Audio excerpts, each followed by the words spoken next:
down to the far end of the track. Steve Evans down there. And Steve, you can tell us a bit about the Coletta connection and what a debut so far for Doug. Doug Coletta is a natural-born race car driver. He is still involved in midget racing and USAC sprint car racing. He's a former USAC sprint car star, has won the championship. He's won 14 midget races, 7 sprint car races. But his motto for this year is going straight in 98. He says this is something he always wanted to do, and he manages the Central and South American affairs for American International Airways. He's a licensed Learjet pilot. All in all, he is a 90s kind of guy. Pretty good pedigree as he comes in here and gets set to take that number 5 qualified car under the watchful eye of Ed McCullough. Doug Herbert, the Snap-on Tools car. Herbert, believe it or not, just as recently as 1992, was the quickest car on the planet right here. He ran 488 with this car. Back here in 1992, he's on the tour. He's got a great team right now. This will be a very interesting matchup. The young Coletta against the hungry Doug Herbert in the Snap-on Tools entry.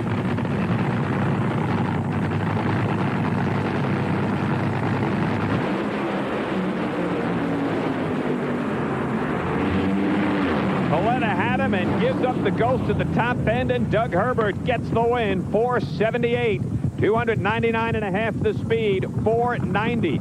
Doug Coletta, 223. He was a freight train length out in front of Herbert at half track, but just gave up the ghost. The little flames coming out of Doug's car. This is John Force, 16-time funny car champion. Hey guys, it's Justin Ashley, driver of the Phillips Connect Toyota Top Fuel Dragster. Hi, I'm Robert Knight, 3-time funny car champion. I'm Kyle Koretsky, driver of the Lucas Oil Chevy Camaro. I'm Dallas Glenn, driver of the Rad Fork Systems Pro Stock Camaro. And you're watching Inside the NHRA. And you're tuned in to Inside the NHRA. You're watching Inside the NHRA. I tell you what, this is Antron Brown, I'm a great top of the world champion, and stay tuned in to Inside the NHRA. If you want to be entertained, this is the show, and Darren is the guy to do it.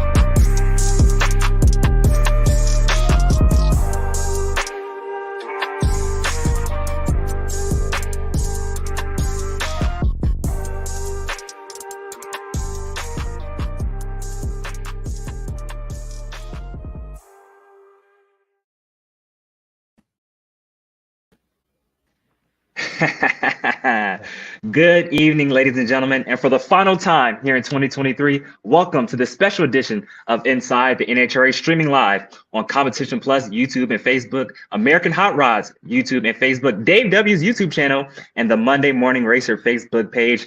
Thank you guys all for tuning in here tonight for this final race of the 2023 season, the In-N-Out Burger NHRA World Finals from iconic In-N-Out Burger Pomona Drag Strip. As always, I'm your host, Darren Williams Jr., and joining me as always, my man at the controls here tonight because I'm doing the show from my phone because I have no Wi-Fi here in the tower, here this iconic tower here at Pomona Drag Strip, my man, Dave W. How's it going, Dave? Oh, it's going great. What an awesome day. And I have no problem being at the controls. We've got a jam-packed show tonight, a lot of guests, a lot of stuff to recap. Hey, man, you were a fan today. I was a fan today, too. I was trying to work through it, but you got to be at the track and enjoy this. And the crowd reaction there and being a fan during this had to be just absolutely epic. What a way to end the 2023 season. This is going to be an epic show. Thank you, everybody, for tuning in. Hope you enjoy. Comment. Be interactive. Be part of the show. Like, share. We're going to break it all down here tonight with a nice group of some new faces, too, on the show. We're going to have a nice group of commentary tonight. Yeah, we're going to be here for about 3 hours, 4 hours. You know, last race of the season might as well be the biggest show of the season. You know, we're not going to be for 4 hours. I'm just joking. But before we bring those guys on, Dave, like you mentioned, I was a fan today. I was up in the stands. And, you know, I was, 17 years ago, I was with my dad, here at this racetrack when we saw the run, when Tony Schumacher won the race and won the race at the final. What am I trying to say here? So much. He won the final round of the final race to win the championship, the run, 4:42.8. I was here when Brandon Bernstein beat Tony Schumacher on a hole shot to crown Antron the champion in 2012. And so to be here in 2023 final round, sunsetting at Pomona with my family was, just a special moment. And I guess we can talk about what everybody wants to hear us talk about, and that's Doug Coletta. After 25 years of trying, 25 years of frustration, Doug Coletta is finally an NHRA Top Fuel World Champion. He got it done in the final round of the final race of the season here at Pomona Drag Strip. Man, what a way to end the season. Final 2 cars down the racetrack against Leah Pruitt. Couldn't script it any better, man. No, what a fitting final way to do it. And that's what we opened the show with. If you were privy to it, I'm sure you can kind of understand it was a little bit of a retro clip. That was Doug Coletta's first round of eliminations here at Pomona Raceway, In-N-Out Burger Pomona Raceway, back at the 1998 Winter Nationals, in a unfortunate losing performance to Doug Herbert, but that was his very first round of competition. And boy, how things have changed 26 seasons later as he ends up today a Top Fuel World Champion. And there wasn't anybody that I don't think was upset to see it. Maybe Leah's family and friends and Leah herself, but sentimental favorite right there. Doug Coletta definitely is the story and the star of the race. Like you said, you cannot ask, for a better way to end this 2023 season. Doug Coletta, Leah Pruitt, final round, Top Fuel Championship on the line, sunsetting. Man, it was a great drag race side by side to the finish line. They put on the show. The last 2 cars of the season down the racetrack. Man, that was awesome. But Dave, like you mentioned, it's not just us 2 here on the show. We got a lot of great guests, a packed house here tonight. Let's bring on our first guest, our man, Dujane Bland, who's been with us all year long. Dujane, how's it going, man? It's going great, man. It's pretty cool to see the season end the way it did. This is another year where we've seen some great endings to a full season, and you couldn't ask for anything better. And then also we have our man, Briar Star, joining us here tonight here on this final show. Let's bring on our man, Briar Star. Briar, how's it going, man? Doing great. Glad to see the end of the season is finally here. Gage Herrera set the world on fire with Pro Stock Motorcycle. I love the motorcycles, and so it's great to see him being officially crowned champion. Awesome. Great to have you here on the show here tonight, Briar. And finally, our final man, first time ever here on Inside the NHRA. And I'll tell you what, this man does a lot of great work. He actually works at the House of Chaos, Maple Grove Raceway. Our man, Billy. BK, how's it going, Billy? Hi, guys. Thank you for having me on. As you know, we're all fans of the sport. And if you weren't a fan of NHRA today, if you were a first-timer, boy, you became a fan today. Today was definitely one for the NHRA history books, that's for sure. Shades of Joel Motto, Gary Ormsby, 1989 final round with the championship on the line. Shades of the run 17 years ago, like I mentioned, when Brandon Bernstein beat Tony Schumacher in the final round, to crown Antron Brown the champion just about 11 years ago. So we saw history here at Pomona Drag Strip. Before we get into it, though, I want the people to know, Billy, you do a lot of great work for the NHRA. You actually work at the House of Chaos, Maple Grove Raceway. Just talk about what you do and how you became a drag racing fan. Basically, I started going down there at the age of 2. My family's been going there for forever, since back in the early 60s. My family's history started there, going down there with my dad growing up. And then junior year of high school, I started as my senior project, and I job shadowed down at the track, and I got to learn from Anthony, the track manager at the time, and one of the great legends of drag racing, Lex Dudez, former NHRA Division II director. God bless Lex. I miss him to this day. And then after that, I got hired, started in time slips, and eventually worked my way up to staging. Also learned how to do tech, and now I'm in race control doing the CompuLink system, and I'm also the voice of Maple Grove Raceway, and I'm always humbled to know that I started as a fan.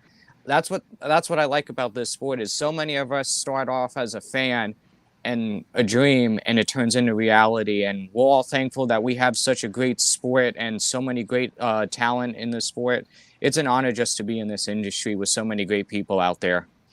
No, for sure. And not only do you do a lot of great work, not only are you the voice of chaos, but man, you have a lot of drag racing knowledge up in that head. Just like Dave W. You guys are two drag racing maniacs. You guys know a lot about NHRA drag racing. It's crazy.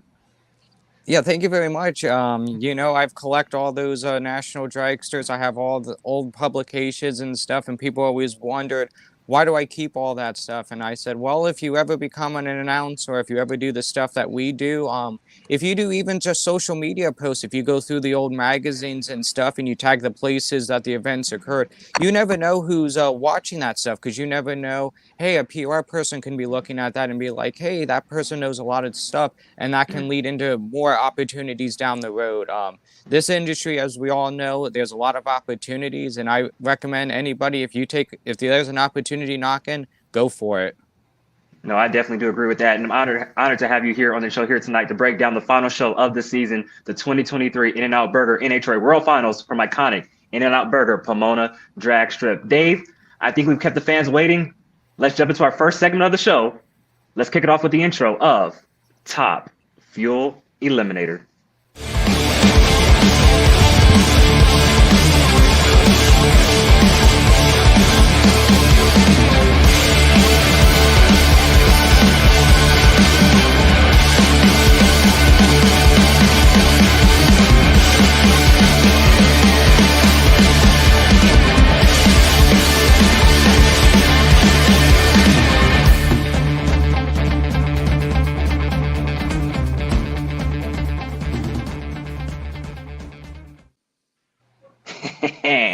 I did my perfect Mike Joy impersonation at the beginning of the show, but after 26 years of trying, after 26 years of frustration, Doug Coletta is finally an NHRA Top Fuel World Champion. He does it in the final round of the final race of the season against Leah Pruitt. Man, Dujanet, what a way to end off this 2023 season. Doug Coletta is finally a Top Fuel champion. Yeah, man, it was classic. I'm really happy for the guy. Nobody drives better. No one's put in the hard work like he has. He's been on the wrong side of history one too many times.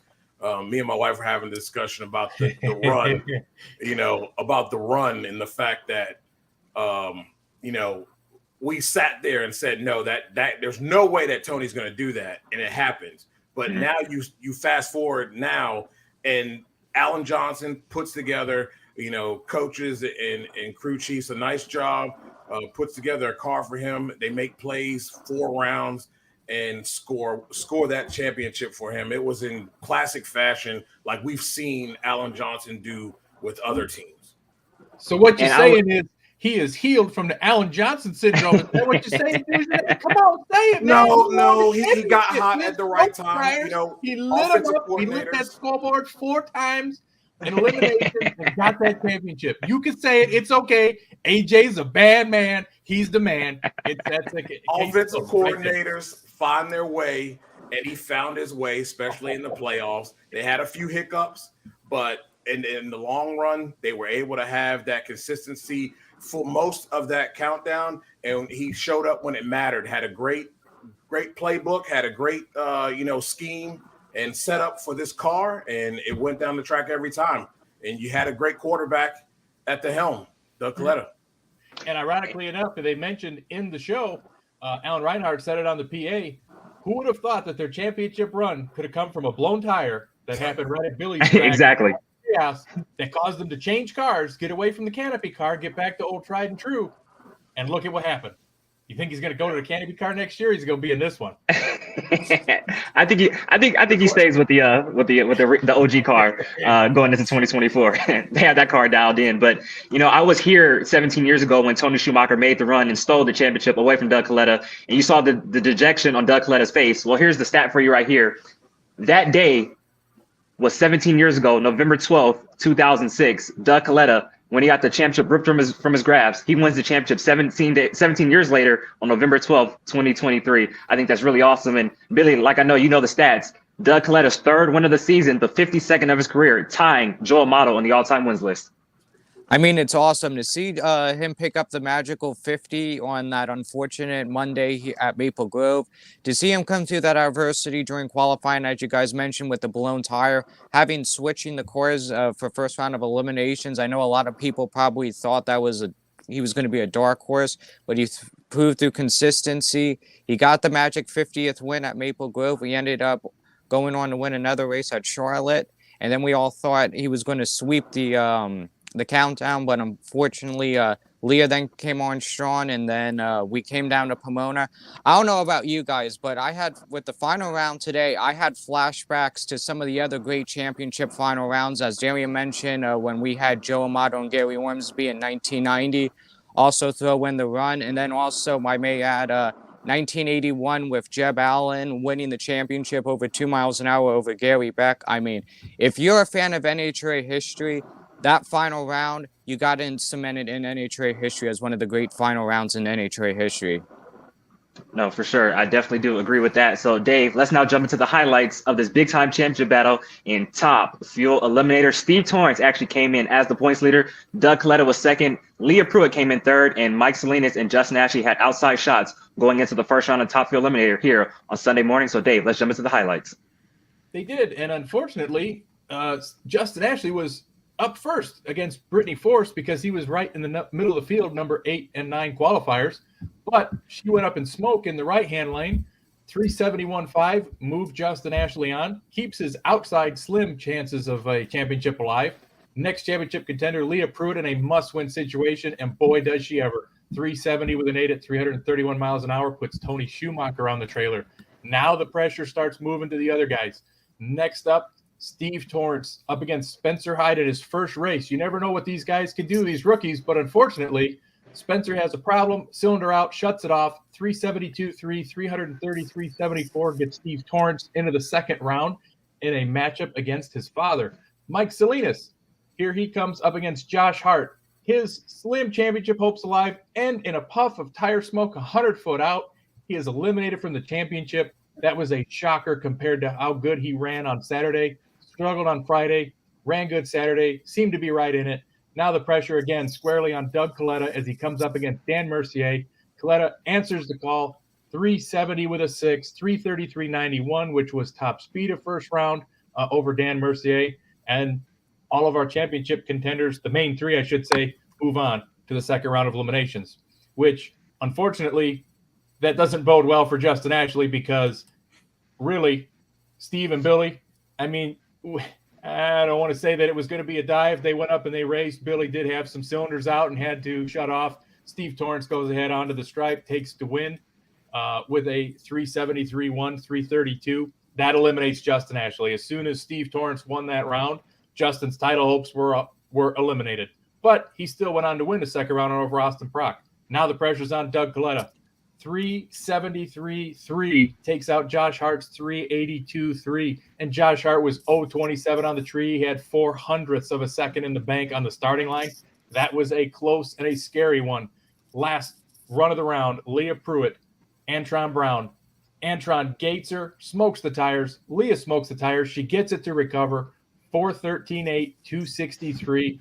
What a lucky break that was for Leah to make it past that round and past Antron, because from that drone shot, when they first show him take off and you see Antron's about a half car out by the time they're heading to 60 foot, I thought, Leah's in big trouble. And then as soon as they cut to the other camera and Antron's smoking the tires, you knew she had a chance and she was back in it. So that leads us into the semifinals. Now we've got our three main contenders left. Justin Ashley trying to play the spoiler role. Here he comes up against Doug Coletta. First pair out, Doug Coletta in the, well, I wouldn't say quote unquote good left lane, but that was the seemingly preferred lane throughout the day. Gets off the starting line second, but close enough by 100th. 372.3 at 332. Takes out Justin Ashley's 380 with a 1. Moves Doug Coletta into a final round. Moves the championship into the final round. Who's he going to face? Is it going to be Steve Torrence? Is it going to be Leah Pruitt? Somebody's championship ends here. Leah leaves first. Never trails in this drag race. Her 371 beats Steve Torrance's 336. Steve Torrance's championship hopes go away right then and there in the semifinals. I didn't get to see the Fox show. I know that they did not interview or talk to Steve on the NHRA.TV stream. I'd like to have heard what he had to say at the end of it, but definitely a heartbreaker for Steve Torrence to go through this countdown and the season the way that he did, and unfortunately come up just one round short of even being in the championship hopes with Leah taking the win. But like I say, never trailed in that particular race.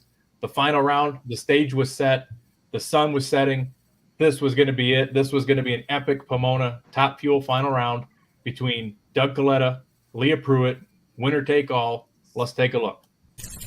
Neil Strasbaugh, Mike Domagala, the guys on the green machine. The final adjustment is made. We started in Gainesville in March. It comes down to this. One run. You win. You're the champ.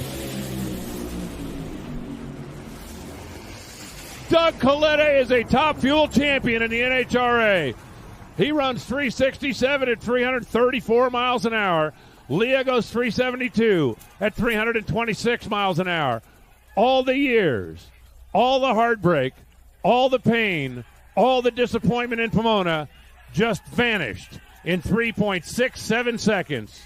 And for Leah, that team's got nothing to hang their heads about. A 372 at 326 miles an hour just wasn't quite enough. Doug Coletta takes the handshake from president of the NHRA, Glenn Cromwell, getting the winner's medal and the race win.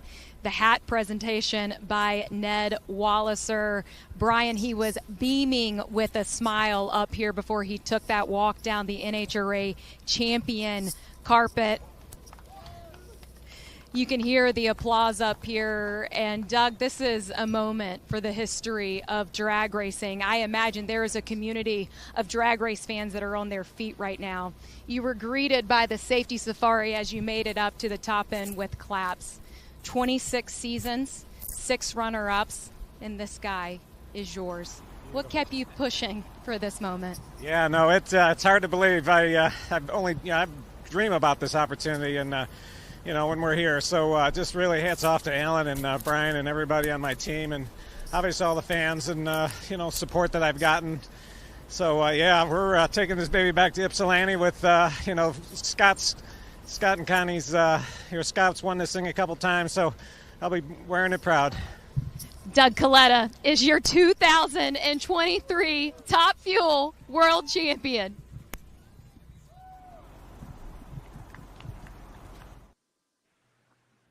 I will say that this is something that I as I now see the interview again, didn't even think about until Doug mentioned it, and then, brought back his cousin Scott, Top Fuel back-to-back champion, the late Scott Coletta, back in 94 and 1995, for Doug to win that championship. Ironically, going back to 1994 and 1995 when Scott was winning those championships, Doug Coletta was a champion in the USAC Sprint Car Series in 1994, and he finished runner-up in 1995 to a guy named Tony Stewart, whose wife and team he beat in the finals today to win his first NHRA Top Fuel World Championship. It is amazing the diversity that in motorsports that Doug Coletta has got. He has run sprint cars. He has run midgets. He was 91 Midget Rookie of the Year. He's raced in ARCA. He's run at Michigan International Speedway at ARCA races, ARCA competition. He's run stock cars, and he's made his home in drag racing for the last 26 seasons. Awesome, awesome, awesome to see him finally hoist the hardware at the end of the day. And it's funny how you mentioned how it all finally comes full circle right there. Like you mentioned, congratulations to Doug Coletta, Connie Coletta, the whole Coletta Motorsports team, from Mac Tools, RevCam, everybody on that Coletta Motorsports team. Awesome deal. And like you said, couldn't ask for a better way to close out this 2023 season. 2 cars in the final round for the championship. Badass. And, we're giving a lot of love to Doug Coletta, but let's give a lot of love to that crew chief right there on the starting line, Mr. AJ Allen Johnson. And the reason why is because, I'll be honest, on this show, time and time again, we beat up Alan Johnson a lot when they partnered together last year, at the beginning of last year, 2022, the Winter Nationals, and we didn't see the results right off the bat like we wanted to. We kept saying, what's going on? What's going on? Why are they not winning? Why are they not winning? And, it kind of went into this season as well. It's like, why are they not winning? But that team really started to turn around in the summer. Remember, back-to-back final rounds on the Western Swing in Denver and Sonoma. Denver and Sonoma. And or Denver and Seattle, excuse me. And then, obviously you go into the countdown. They blow a tire in qualifying. They win the race. They win Reading. They go back-to-back. They win Charlotte. And they've been strong ever since. And I think that just goes to show that, Alan Johnson is still the baddest man out there. And he showed that here in his final 6 races. Would you agree with that, Dujanet? Look, I say it repeatedly. It doesn't matter. Sticker ball sports, with the great coaches, sometimes they have their, what was said was warranted, and it was up to him to change that. And great coaches find a way. And like I said, the man had a great playbook. He was able to dial it in, and that was very important for Doug. And come here to Pomona, and they had everything they needed to make good runs and to ensure that they weren't going to screw it up for a guy who doesn't screw it up on the starting line. So, everything was warranted. He deserved it, and he recovered and got a championship. Just give you a hard time, man. Just give you a hard time. But before we move on any further, and I mean, this couldn't play out a better way, not just from the final round standpoint, but from the semifinals also. All three of our main championship contenders made it to the semifinals, along with the guy who has pretty much had the best dragster all season long in Justin Ashley. I mean, this played out perfectly, Billy. Oh, yes, it did. I mean, when the countdown started in 2007, I know there were people that were hesitant about going with NHRA going to a countdown or a postseason type format. But hey, I was a fan today to have the 4 best top fuel cars of the whole season make it to the semifinals of the last race of the season, and for the championship to go down to the final round. I mean, if you're a fan, today you got your money's worth. I mean, for a fan's perspective, this was like a dream come true. I mean, for Doug Coletta, with everything that he has done in racing, as you guys mentioned, the USAC championships, and then for him to go through the heartbreaks, unfortunately, with losing Scott at Englishtown, for this whole organization to finally get a top fuel championship once again, I bet you Scott is smiling down on everybody. I mean, if you were a fan, even if you don't like the Coletta family, you respect the Coletta family for all that they've done for this sport. And we saw today at the end when Connie was getting all the congratulations and Doug, I mean, you got to respect what they've done. I mean, starting with the countdown at Maple Grove with the tire blowing out, going to a backup car, winning the first 2 races of the countdown, then Leah coming up strong in the next 2 races after Charlotte, and basically going down to the final round. I mean, we're fans. This is what we expected. And to tell you the truth, I think, like I said, everyone got their money's worth today with the championship going down to the final. And unfortunately, I'll throw this stat in. Unfortunately, no one expected Brittany to go winless in her championship defense. Unfortunately, she joins the like of like Bruce Larson, Matt Hagan, Robert Height, and Mark Oswald as the other champions that have gone on and have gone winless in their championship defense. I mean, this was probably one of the greatest top fuel seasons in NHRA history in recent year. And Dave, you can add Eddie Hill to that list as well, right? 93 champion and go winless in 94 also. Yeah. And so let me ask you guys this question, and let's start with Breyer first. Was this one of the greatest countdowns we've seen ever? From start to finish, from the way it started in Reading, obviously I know it ended on a Monday, but from the killer performance we saw in Charlotte with first 300 to the 8th, and just the amazing performance we saw in Charlotte, to the great racing we saw in St. Louis, and then, in my opinion, one of the greatest races of all time in Dallas just a few weeks ago, what happened in Las Vegas, and then to finish it the way we did here in Pomona. Was this one of the greatest countdowns all across the board? You guys' opinions? I think so. I mean, you know, Gage Herrera went all the way with motorcycles, so hopefully that's kind of more competitive next year. But, you know, from the rest of the class standpoint, I thought it was a great show from start to finish. What about you, Dave? I don't know if it was the greatest, but it certainly ended well, didn't it? I would say it's the greatest in that by the time you came down to race day, I mean, don't forget, last year was a pretty decent one too. It just all ended by the end of the first round. But we could have had, there's always options to get out there, and it just, sometimes it plays out that way, sometimes it doesn't. Even the first year of the countdown, 2007, like we've talked about, but this is definitely, at least for the top fuel category, I feel like ended out as one, definitely one of the best ever. Yeah.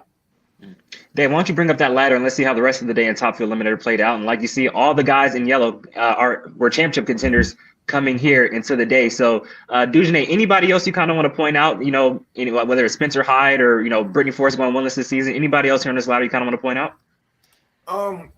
You know, the whole thing with Brittany, and I know it's a thing where they didn't look good, but, you know, they were willing. What I will applaud is that when you make changes, you know, whether it's stick and ball sports or whatever, when you make changes, you're trying to stick with those changes because, especially in racing, you have to take a step back to move forward. And they decided to take that step back. I was wondering whether they were going to go back to the old tune-up coming into the countdown to try to grab a championship, and they stuck with it. So I'm sure they'll be a lot better off next year for it, you know, sticking with it and trying to better themselves in the long run.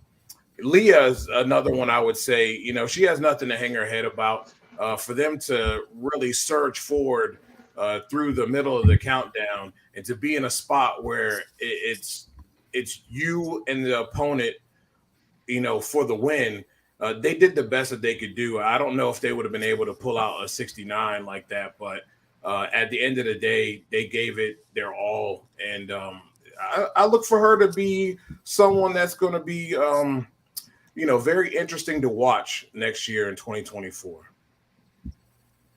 No, for sure. I definitely do agree with that. And like you said, for Leah Pruitt, Neil Strasbaugh, the crew chief, they have nothing to hang their head about. A great season. You remember coming off the year they had last year, it was kind of a dismal year last year. I know they won Denver, but last year did not go the way they wanted it to. They jailed this season. They won Norwalk. They were strong in Dallas and, put themselves in championship contention. So like you said, that team has nothing to hang their head about. And, I definitely believe they will come out strong and firing on all cylinders in 2024. Billy, let's go to you now real quick, because I want to talk a little bit about Justin Ashley. Like I mentioned, pretty much had the best car throughout the regular season, 6 wins, dominated the Mission Foods Too Fast, Too Tasty Challenge, but unfortunately just did not perform in the countdown like we thought they would.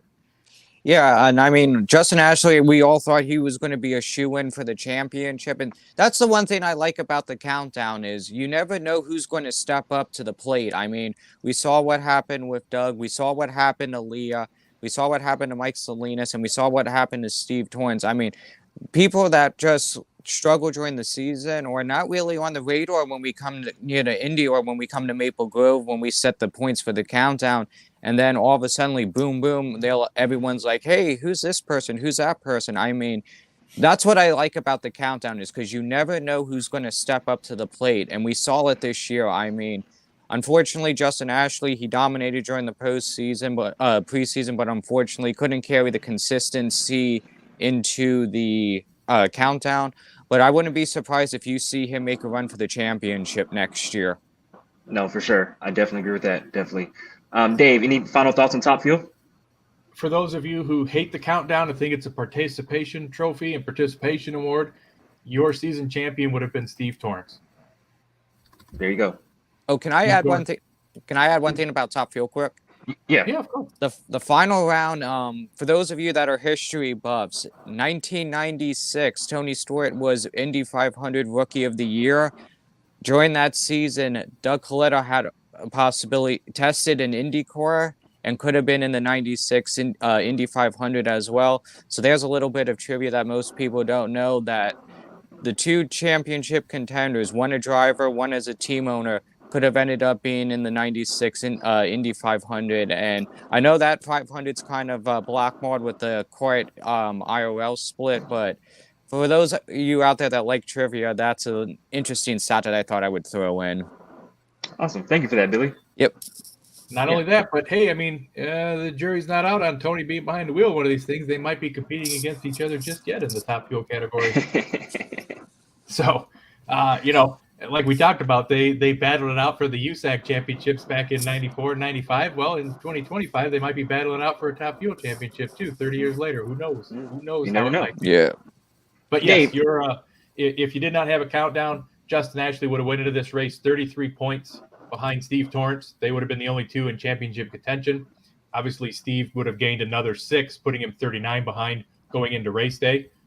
They both lost in the semifinals, so that would have ended it. When Steve lost, Justin's only chance would have been to have won the race at that point. So just so, the people who are like, well, how did Justin Ashley's overall season kind of stack up? He would have been right in the middle of the hunt, but unfortunately, that's not how we race him. Dave, and so we talked about this with Ron Capps time and time again. It was, the topic of discussion with Ron Capps and Doug Coletta back in the day was, well, when are you going to win Indy and when are you going to win a championship? Well, finally, Ron Capps won championships. He finally won Indy, so we couldn't ask him that no more. Doug Coletta won Indy, but we still kept asking him, when's he going to win a championship? But after Ron Capps won his championship, the floodgates kind of opened. It kind of opened, right? And now he has 3.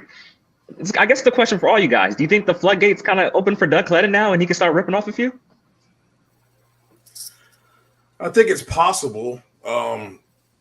I've really felt like Alan Johnson was in his groove tonight. You know what I mean? Today he was it was like vintage Alan Johnson. If he can start the season off that way and keep that consistency and I guess not, I feel like sometimes he was sort of like Jimmo, you kind of overthink it a little bit, and you get in your head, and when things don't work out, you kind of fumble around a little bit.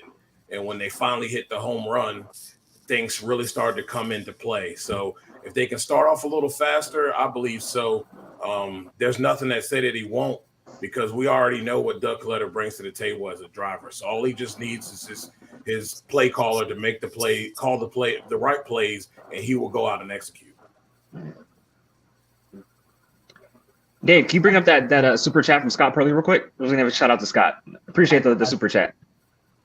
I think that that's a good sentiment, but Doug's probably going to announce his retirement at the banquet tomorrow. You think so? I mean, wow. I would probably like to do that too. I mean, why not? What else does he have to prove? You got what else does he have to prove? There you go. There's another option. In this super chat here. We really, really appreciate it. And thank you all for tuning in again on all the platforms. Just a massive amount of viewership tonight to break down this race. Probably know you've been sitting and watching drag racing for 5 hours all day, because FS1 aired qualifying and eliminations back to back on TV. So you're probably all drag racing out, but we appreciate you listening to our insight, our opinions, and our recap of the 2023 In and Out finals here on Inside the NHRA. No, for sure. And as we put a cap on Top Fuel one last time, congratulations to Doug Coletta, Brian Houston, Alan Johnson, and that whole Coletta Motorsports team from Mac Tools, everybody. Doug Coletta picks up his first championship. He does it here in the final round of the final race of the season here at In-N-Out Burger Pomona Drag Strip in the In-N-Out Burger NHRA World Finals. We're about 40 minutes into the show, so like I said, we don't want to be here all night. So let's now move on to the Floppers Nitro Funny Car.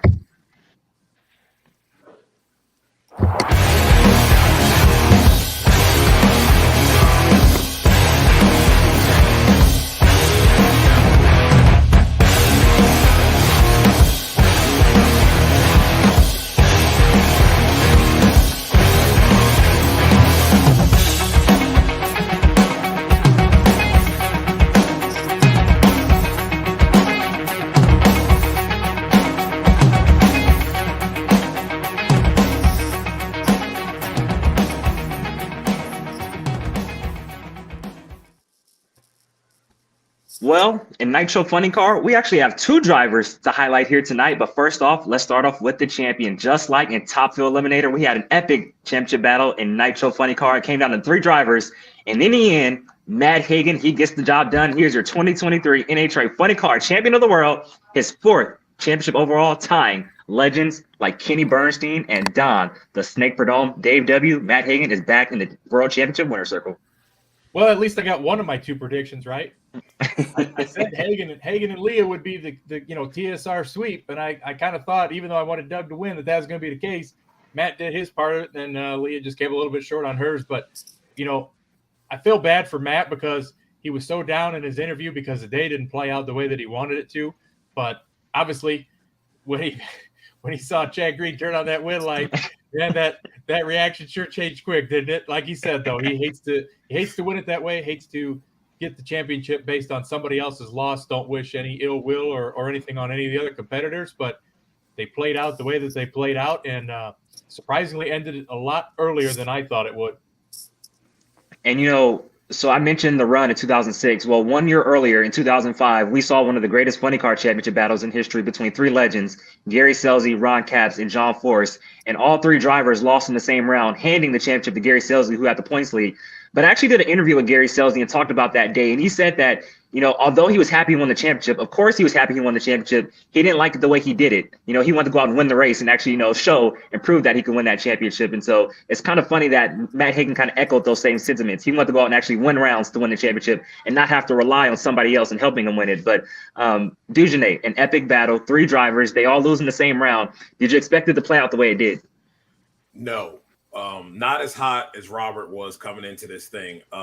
Robert was 14-4 coming into this thing. Round win-loss record. I mean, they were humming.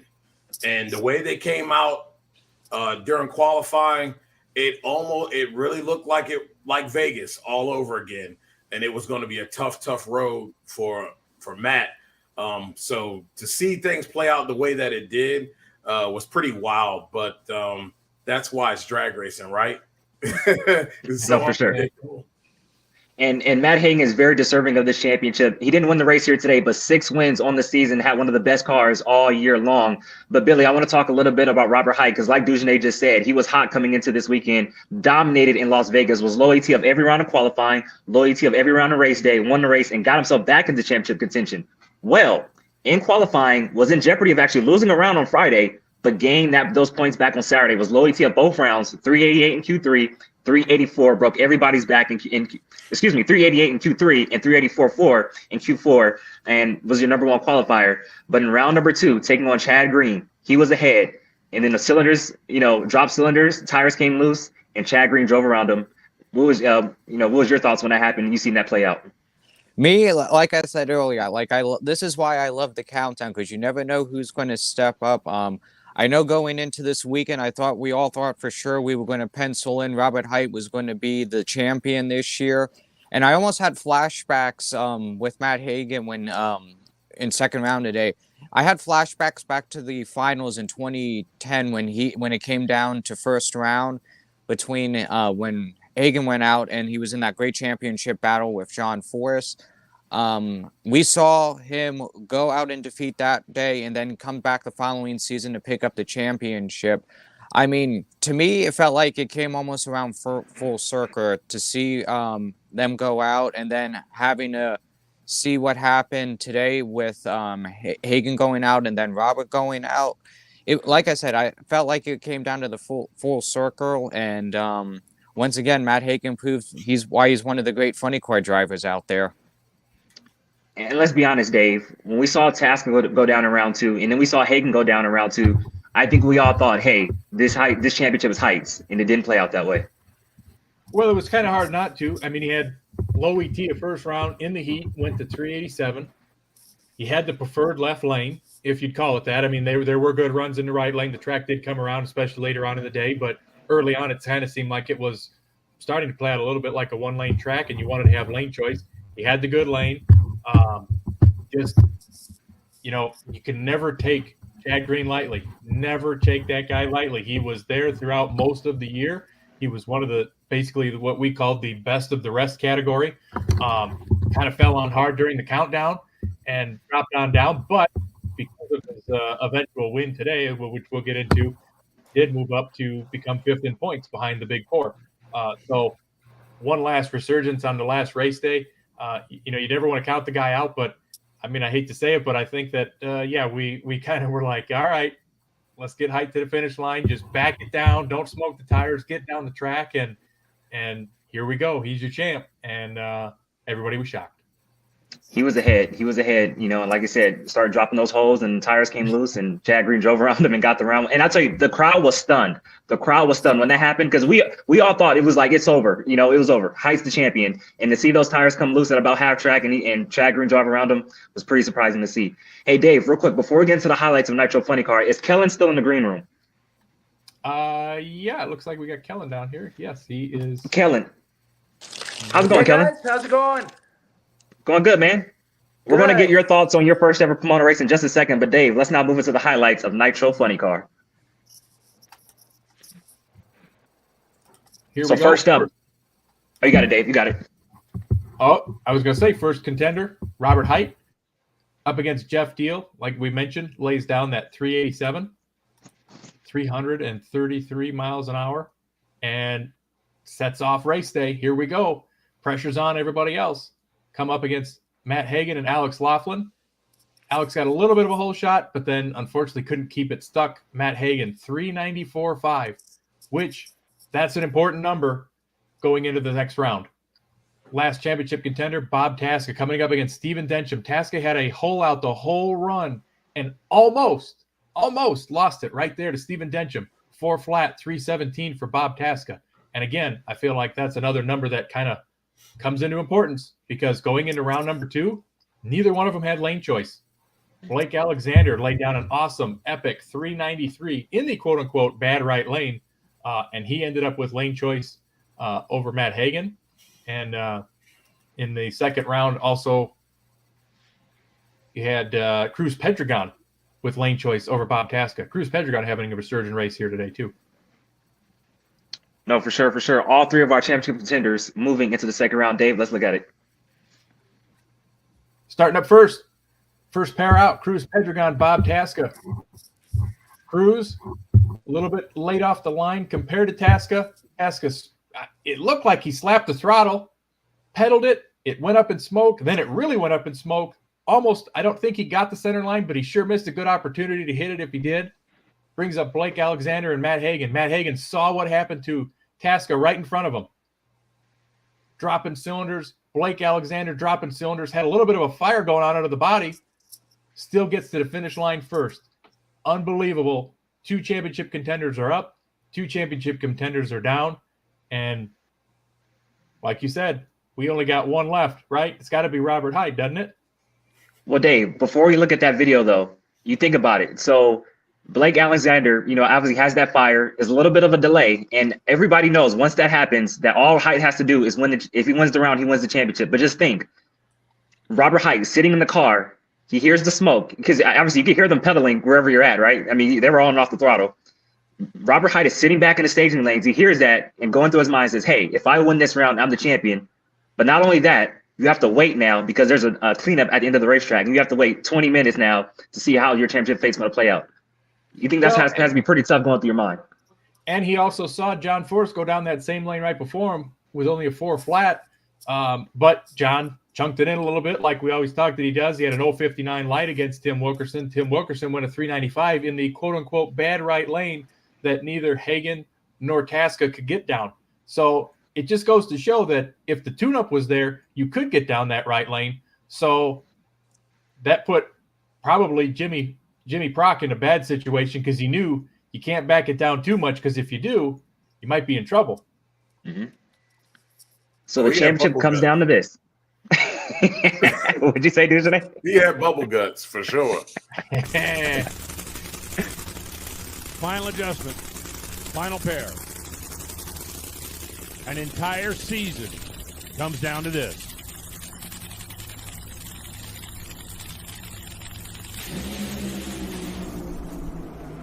Great race. Matt Hagan, you're a champion. Chad Green goes 397 at 322 miles an hour. Robert goes 421 at 246. And Matt Hagan is a 4-time champion. Yo, Dan Wilkerson, a beer. Off the starting mark, Robert got away first. At the 330-foot mark, they were glued together. By the 8th mile, the AAA card moved to the left, started trailing some smoke, and Chad Green kept it straight, kept it true, and took it to the house. Oh, and I can't wait to go back and hear maybe what Matt Hagan said to Chad Green. That is the championship medal around the neck of Matt Hagan, his 4th championship. We were up at the top end watching Matt almost doubled over in probably your gut of what you experienced. And Matt, that is the first World Championship trophy for Tony Stewart Racing. And I want to go to surviving what was the gauntlet of Funny Car this season and surviving that moment just there. What does that say about the effort of this team? I never prayed to my mama, and I lost her this year. And I was like, I don't know what you're doing up there with my brother, but I sure could use some help down here. And we got it. But Robert Hight, Bob Tasca, I want to just really focus on Robert Hight because that guy is incredible. I have so much respect for him and his entire team. To stand up here and wait for somebody to mess up is a shitty feeling, and that's not okay. Like, I wanted to turn 4 win lights on today, but my guys did what we had to do to have points coming in here this round and do this deal. But just nothing but respect for that whole team and Robert as a person. But my guys, obviously Dickie Venables, Mike Knudsen, Alice Conway, Tony Stewart, Leah Pruitt, the whole deal, all the way. It's just unbelievable that we were able to win a 4th championship. It just shows the grit that these guys are made of. My guys tuning on the wrenching on the car. Holy shit! And glory does go up to God. All greatness comes from God. Matt Hagan, a 4-time champion in Funny Car, is your 2023 champion. For the second year in a row, Robert Heights falls just short on the final day of the season of winning the championship. And I tell you what, after Matt Hagan lost to Blake Alexander, he tried to play it a little cool. He played a little cool at the top end. But DJ, you talked about Jimmy Prock being nervous. I'm pretty sure Hagan was really nervous when Height came to the starting line, and he showed it right there when Height got taken out and he won the championship.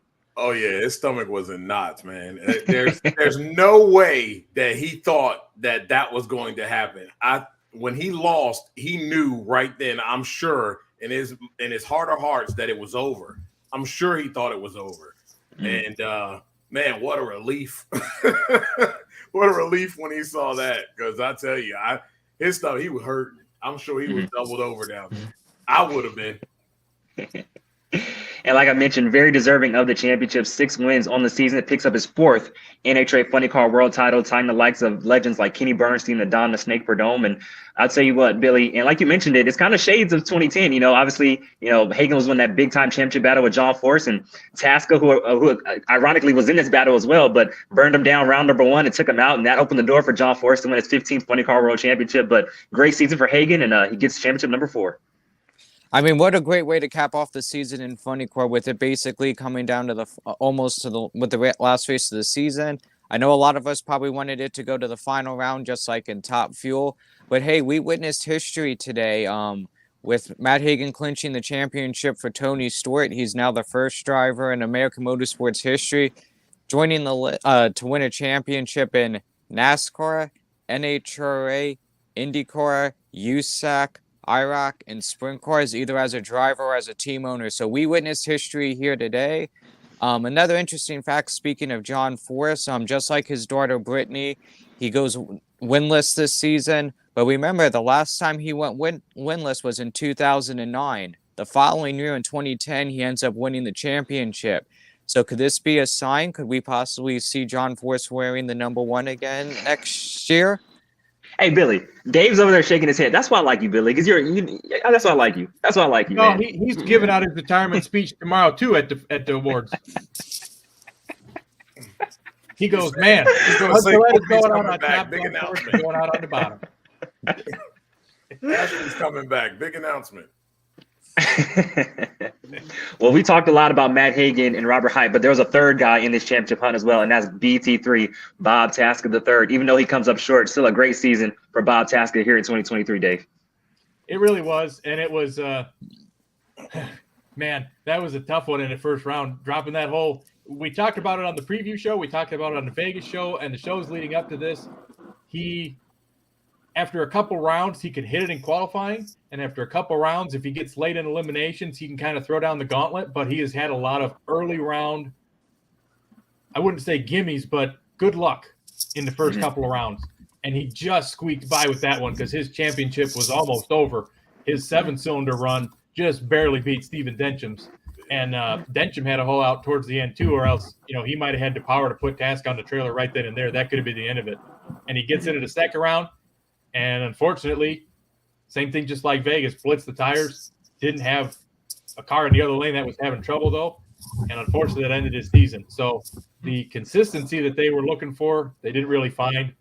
Sad to see for them, but they were there. It was a Ford, a Chevrolet, and a Chrysler battling for the championship all the way down through it. Good for all the makes. Yes, Toyota was out of it. Unfortunately, with Caps, he was too far behind. But, Tasca is always been championing Ford, coming back to the sport, investing in the body design, investing in the R&D, investing in all the stuff that he does, that they do for him, for the team, tries to put on a good show. And yes, you want to see it for Bob, but a Ford championship would be pretty epic for the manufacturer as well. So tough way to see him go down. But hey, at the end of last year, after everything that happened, there weren't too many people that had Bob Tasca even in the top 5 card this year. To come in there unexpectedly and contend for the championship up to the last round of eliminations that all championship contenders were in, kudos to Bob Tasca. Great season. Nothing to hang your head about. Sorry you finished third, but we'll see you next year. Nah, for sure. And like you mentioned, when Mike Neff and John Schaefer decided to leave that team at the end of last season, we did not think that Bob Taskett would be in this position. And I'll tell you what, Aaron Brooks and Todd Okahara did a great job all season long. So tip of the cap to those guys right there. Well, even though Ford didn't win the championship, a Ford didn't win the race here today. Chad Green finally gets it done, picks up his first win in Nitro Funny Car. Dave, let's take a look at that final right there. Tim and Chad, final 2 funny cars of the 23 season. What a way to end it. Chad Green wins his first on a hole shot. 391, 328 miles an hour. Beats 3,900 at 327 miles an hour. Chad Green, 033, 391 for the win. Tim Wilkerson, 092, 3,900. Chad Green doubles up with his kid. Be here at any moment. And Chad, in your 50th race, your son just won in Top Alcohol Dragster ahead of this, and you won this on a hole shot, your first Wally. You are a Nitro Funny Car winner. How long have you waited to hear that? Well, we've been waiting all season. We've been working hard for this all season. I have to say it's been an amazing season for us, and I can't think of a better way to end it than this right here. And on top of it, my son got the win today. So we got the double up. So there's going to be some double up party tonight, let me tell you. Woo! Yeah! Woo! Yeah! Oh, you spilled his Coke. Oh. As part of the In-N-Out finals at In-N-Out Burger Raceway, they were giving out Cokes to the race winners. Perfect opportunity blown right there. Double up between, as he mentioned, his son won Top Alcohol Dragster for the second time in his career. A father and son double up in Nitro Funny Car and Top Alcohol Dragster. They should have handed that man a double-double to hold up for the camera. Exactly. In-N-Out Burger. Exactly. Missed it. Missed opportunity for the sponsor placement. And Dave, I'll tell you what, I'm pretty sure there's going to be something different than Coke in that cup later on tonight. I'm pretty sure. There might be still some Coke. There might just be a little extra with it. There's still going to be some Coke. It's just not going to be all Coke. That's all. Congratulations to Chad Green. Picks up his first career win in Nitro Funny Car. Had a great year all year long. So, Dave, with that win, does he finish top 5 in points with that win here today? He does. It was whoever won that final round between Tim Wilkerson or Chad Green was going to finish 5th in points. It was that close to everything. The other big shocker was Alexis DeJoria failing to qualify for this particular event has dropped her out of the top 10. Her and she was the only one. Sorry, because it was going to be either going to be her, Alex Laughlin, Cruz Pedregon. Cruz had a resurgent weekend, making it all the way to the semifinals, as we see her on the ladder today. Got himself back into the top 10. Alex Laughlin, just by the fact that he made the show and Alexis didn't, passed her in points. So Alan Reinhart mentioned that only the top 10 come up on the banquet stage tomorrow during the awards ceremony. Alexis DeJoria, just a very sour end of the season of that team. But here is your championship funny car ladder for the In-N-Out Burger In-N-Out finals at In-N-Out Raceway, so you can see how your favorites played out. Billy, let's go talk about Ron Capps, the reigning champion coming in here. Obviously, he's going to take the number 1 off his car after this race, but kind of a dismal countdown for that team. I believe 4 first-round losses. That team just did not perform here in the countdown. Yeah, I thought a lot of with him coming into after winning in Indy, a lot of people thought coming into the countdown he'd be one of the top contenders for the championship. And then, as you guys mentioned, 4 first-round losses. Unfortunately, that's what did Ron Capps in. But the good thing is about Ron, we know he battles through adversity. I would not be surprised if he gets the hunger back and tries to go for another championship next season. And Dujane, we mentioned Brittany going winless in Top Fuel Eliminator. Well, John Forrest, he goes winless in Nitro Funny Car. Tough year for that man. Yeah, it's tough, man. I think everybody wants to see him at least get one more. The car looked great at times, but it's just the class is just so tough right now. You know what I mean? These young cats are getting it done, and he still got it. It just wasn't consistent enough. But yeah, it was really tough to see him go winless this year. Real quick, you guys. On my end, I'm still seeing the ladder. Do you guys still see the ladder too? I'm just curious. Yeah.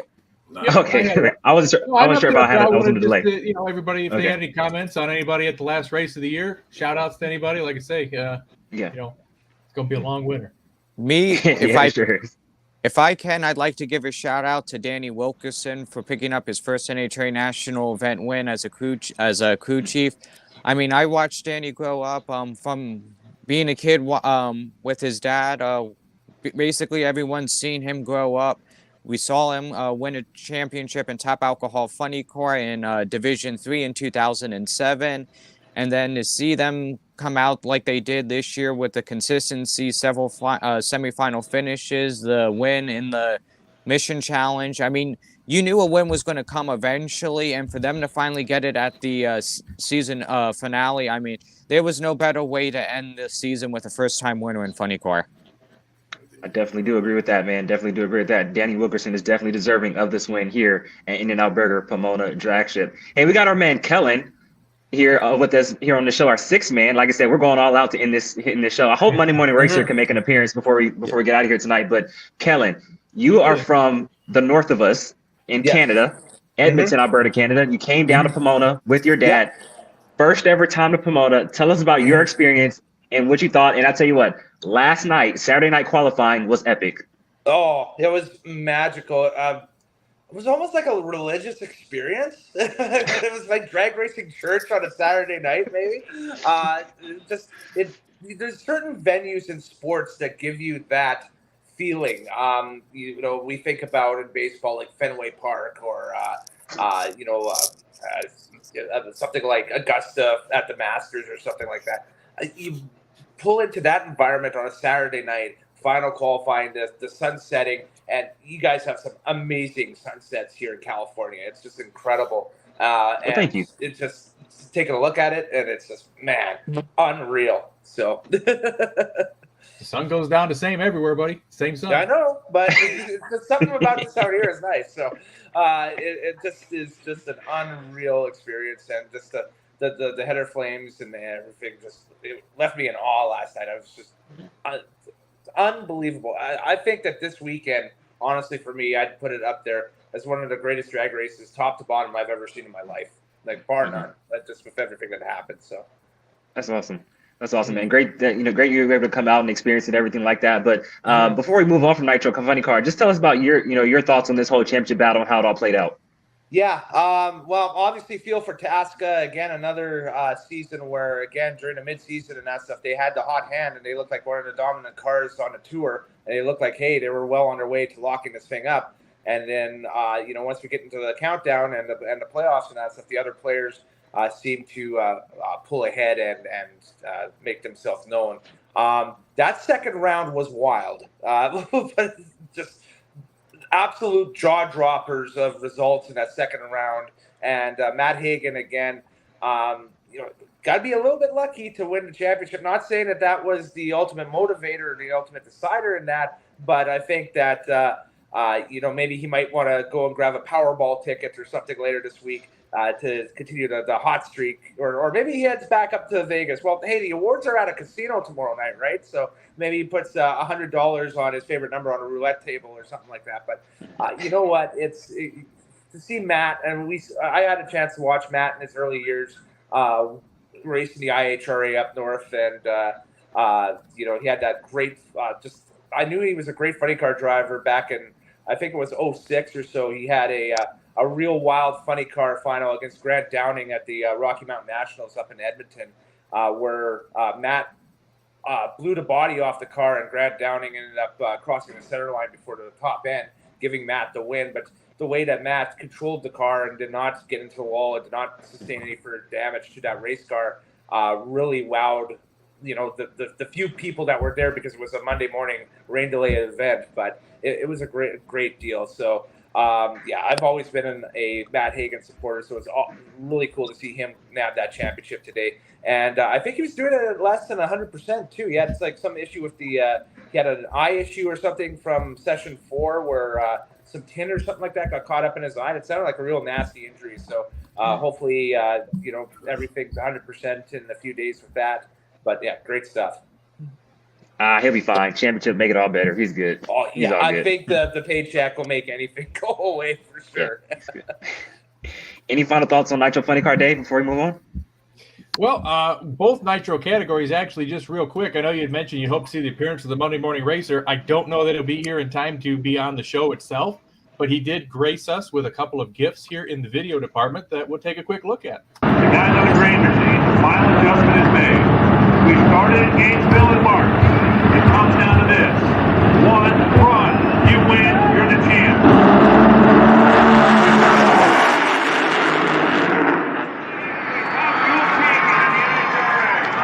He runs 367 at 334 miles an hour.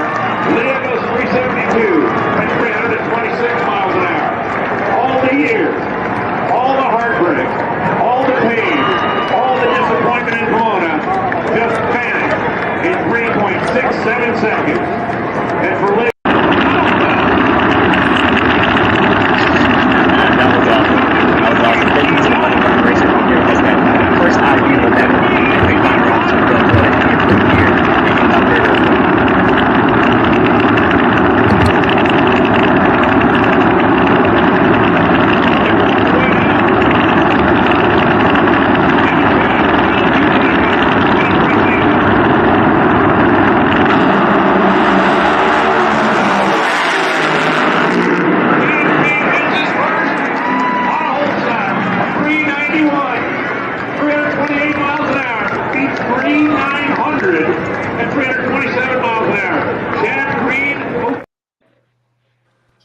Now, the TV coverage is awesome. It's beautiful, but I tell you what, the view from the stands with the sun setting in the background and just that view and the way that it comes across, that is some epic sunset at Pomona final round Nitro action. Flames up, and a great way to end the 2023 season for the two Nitro categories. No, I definitely do agree with that. Hey, Dave, let's move on now to our Sportsman segment and show who was our winners in the Lucas Oil Sportsman Series. Well, let's go where we at here in our Lucas Oil Sportsman Series results. Top Algar Dragster, as previously mentioned, Hunter Green picks up career win number 2, doubles up with his dad, Chad Green in Funny Car. John Bellemere, 37th career win. He is just one behind Tony Bartone for 4th all-time on the wins list. Ralph Van Papagem, I think it is. Goodness, I'm going to butcher the hell out of that one. Sorry, Ralph. Second career win, won at Sonoma last 2021. Picks up the win in Competition Eliminator here, long-time racer. Wyatt Wagner in Super Stock, Cliff Hansen in Stock. John Labuse with a perfect light in the Super Comp final, goes 890 with a 7, and comes up with the win in Super Comp. And then the other half, we've got Super Gas, Steve Williams, Top Sportsman, Brian Warr, and Top Dragster, Grant Dury, picking up the Wallies at the last NHRA national event of the 2023 season in the Sportsman categories. Congratulations to all of our winners in the Lucas Oil Sportsman Series here at the 2023 In-N-Out Burger NHRA World Finals from iconic In-N-Out Burger Pomona Drag Strip. Dave, let's get a quick break, and when we come back, we're going to break down Pro Stock Car. If you own a beautiful modern muscle car like this 1320 Challenger, I'm sure you don't want it stolen. Because the Challenger and many other modern vehicles have an easily accessible neutral release strap. That was your coin holder in your central console, and beneath that there's this red cord that someone can pop, put it into neutral, and potentially easily steal your car. But at Destroyer1320.com, they have the TDS, Theft Deterrent System, which is a cover over that strap using factory mounting points so that you don't get popped by a thief. So make sure to go to Destroyer1320.com using promo code MMR for 15% off and get your Theft Deterrent System, TDS, and steal the thieves' hope. Competition Products, your source for hardcore engine parts for street, strip, and oval track. Our free catalog is packed with hundreds of product lines from the best-known manufacturers in the performance industry. Lowest prices guaranteed. Free shipping and handling on all orders over $149 in the continental U.S. Need expert advice? Our knowledgeable staff is just a phone call away. Competition Products, race parts sold by racers since 1970.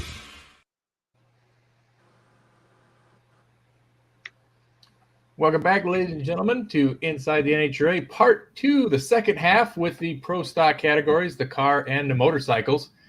We could start off with the motorcycles, and our buddy Briar Starr probably would have the best input. What do you think of Gage Herrera's season here, Briar? Going up with a win, ending up with, gosh, I would say a career year in only his second season, the first one on the Vance and Hines bike. I mean, with the championship, with his 11th career win here.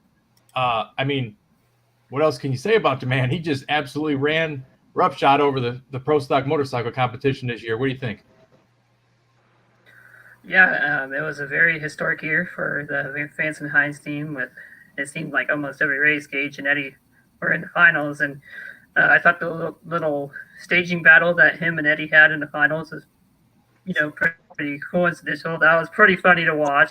So, but I don't know what you guys think. Do you guys think, how will, Gage's championship run be remembered, 10 years from now? Do you think like, oh, it's going to be epic, or do you think it's kind of going to be forgotten about? Well, it's dominant. There's no doubt about it. I have had the luxury of being able to know this guy, when he was racing in other, forms of motorcycle racing, and talking with Jack, learning a lot about him. What he's produced out here isn't a surprise. The big thing is that they've given him a bike to ride, and he rides the heck out of that thing. I think it's going to be remembered as one of the most dominant performances we've ever seen. And at this moment in time, it looks like you rinse and repeat for 2024. I mean, let's be for real. We talked about in Vegas.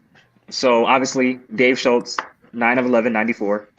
Obviously Matt Hines set the record for most wins in a single season with 10 and 98. But this, hands down, to me, in my opinion, is the greatest season in pro stock motorcycle history. I mean, 11 wins, 12 final rounds, 15 races, 50 and 4 round record, national record 662, 14 number one qualifiers. I mean, how do you beat it? It's the greatest season in pro stock motorcycle history, hands down, in my opinion. Yeah. Just be honest. And 9 of the top 10 quickest ETs in pro stock motorcycle history, all done this year. Most of them had some of the same races, just every round he got a little bit quicker. And the biggest thing is, like you said, it rinse and repeat. It's going to continue. But even if it didn't, let's just say, for whatever reason, something happens and this was a flash in the pan 1 year thing. His 11th win still ties him with Karen Stouffer for 14th on the all-time win list. That's insane. Wow. 14th on the all-time win list in one season. So, it's going to take a little bit more. I mean, if he rinses and repeats and has similar success going forward, he's going to move up that win list pretty quick. And in a couple of years, we could be talking about one of the greatest pro stock motorcycle riders in the history of the class.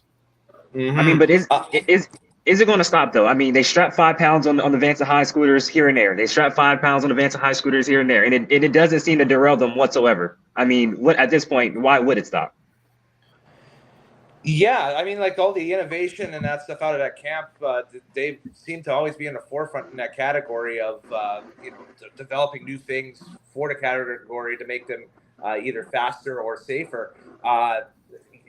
I doubt that Gage repeats with as much success next year. I think that this was a way above average clip that he was going at this year, but I think he's definitely in line to maybe be a true championship contender next year, if not the years going on. I spoke with him briefly before eliminations this afternoon, and you ever speak to somebody who's accomplished so much in like a game or in their chosen field or something like that, and it just at the end of the year they're in awe of what they have done. It seemed like Gage himself was just sitting back being like, wow, I can't believe that my team and myself and my ability as a rider have accomplished all this. That, this would be something that I think he'll probably get a chance to really stomach maybe well into the middle of next year and just realize how special this season was for him. Like, real nice kid to talk to. It was awesome. So, yeah. Stan, I agree with your comments. Also, one of the best seasons in NHRA. Period. I agree. Yeah. And the amazing stat, since you mentioned, it's part of the Vance and Hines team. He is 7-0 this year against Eddie Craigwick. Wow. They have met 7 times. Gage has never lost to him. How about that? And don't forget, the NHRA punished them and added 5 pounds. How did that work out? That's So here's my thought, and it may be Trash. an unpopular opinion, a little bit thinking outside the box. I think they run Eddie's bike about 20 pounds heavier so they can see what it's going to do before they start slapping the weight on Gage. They got the tune-up for the weight that's coming. My opinion, I think what we saw with Gage this season, like you guys said, 11 wins, broke the record by Matt Hines. I mean, there was history that was going to happen no matter what today in that final round in Pro Stock Bike. But considering how young Gage is and everything he's accomplished, could we possibly be looking at the greatest Pro Stock bike rider down the road, looking at everything he's accomplished so far? I mean, this season, we've talked about great seasons. His season this year, you have to put up with Tony Schumacher's in 2008 and Greg Anderson's in 2004. I mean, we saw absolute dominance out of that Vance and Hines stable this year, and I wouldn't be surprised if Gage goes back-to-back next year. Me and David had this conversation before. I always said that nobody in NHRA history will ever sweep the countdown again like Steve Torrence in 2018. I was like, it's never going to happen again. Like, it's too competitive. It's 6 races. Anything can happen. Well, if Gage didn't stumble at Reading, he very well could have swept this countdown here in 2023. Very real possibility. That's how good they were. Indeed. Very true. Very true. I think you got to give a lot of credit to, and I'm sure Breyer's been watching this too, but you got to give a lot of credit to Gage as a rider. He kind of reminds me of a Spider-Man McBride. He really has a good feel of the bike. He knows how he needs to position himself to get the most out of it. And when there's an issue, he does a really good job of being able to correct it quickly. There's not too many people out here that can do that. And like I said, he kind of reminds me of Spider-Man McBride. I don't know what you think, Breyer, but that's how I feel about the guy. What do you think, Breyer?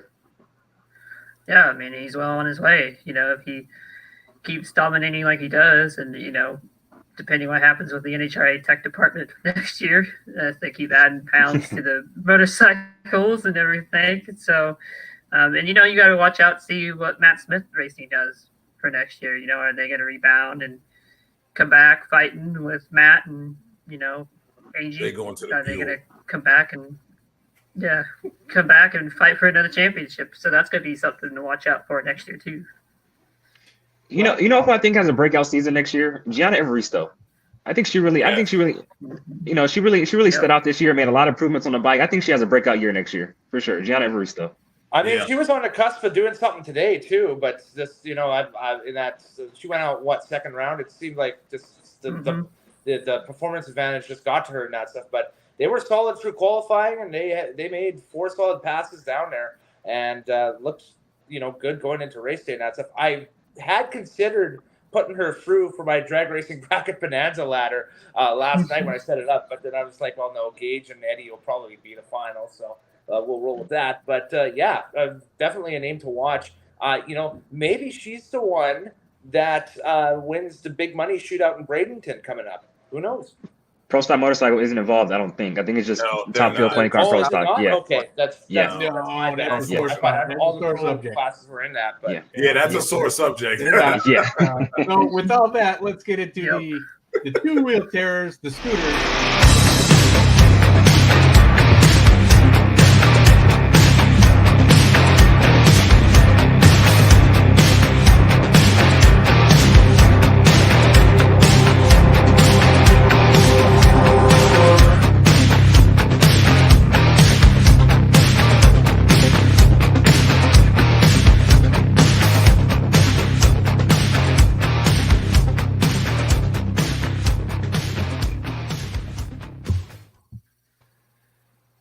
Now, really, the biggest highlight of the weekend came on this qualifying pass. Keep your eyes on the left hand, the far lane. Kelly Klontz goes through the finish line. She said in a video that she released today that she just got on the brake a little bit harder than she should have. And as you see, it locked up. The bike pitched sideways. Very, very scary moment as she comes off, and an even scarier moment as the bike bounces off the wall and bounces back into her. Thankfully, she is okay. She was back at the track today. She had her wrist in a cast, but we'll be back next season, hopefully just as good, if not better than ever, because towards the end of this year, man, they were really coming on strong. And unfortunately, with her incident and Angie Smith coming out after having an incident at St. Louis and being on the bike first round, those two were going to face each other. But with Kelly automatically not being able to make the eliminations run, Angie Smith, even skipping some of the latter events after her St. Louis incident, managed to stay in the top 10 in points, which is just a miracle in itself, too. But what are you guys' opinions when you saw it? They didn't show it live. Thankfully, you didn't see it to a replay, because that would have been scary to see if they had that up on the big screen or on NHRA TV live when Kelly went down. That was a nasty tumble. Yeah, it was. That's family, so I was hoping that wasn't her. But yeah, when they said it was her, my heart kind of dropped a little bit. Kelly and Chris are if you don't know, they're from my area, and they're family, and that was definitely scary, especially when they showed it in the bike and she hit the bike with her head. That was definitely a scary moment. But I'm glad she's okay. And yeah, they really came on, man. Charles County wasn't playing this weekend. I wish they could have stayed in. But next year, I know they're going to be swinging the bats. For sure. And, you hate to see that. And it kind of makes you wonder what is going on, because I can't remember who the other rider was, but I thought there was somebody else at St. Louis. It might have even been Gage. Somebody else locked up a front wheel. It seemed like they've been having a lot of brake troubles in the shutdown area. I don't know if it's just a matter of because they're all just going so fast now.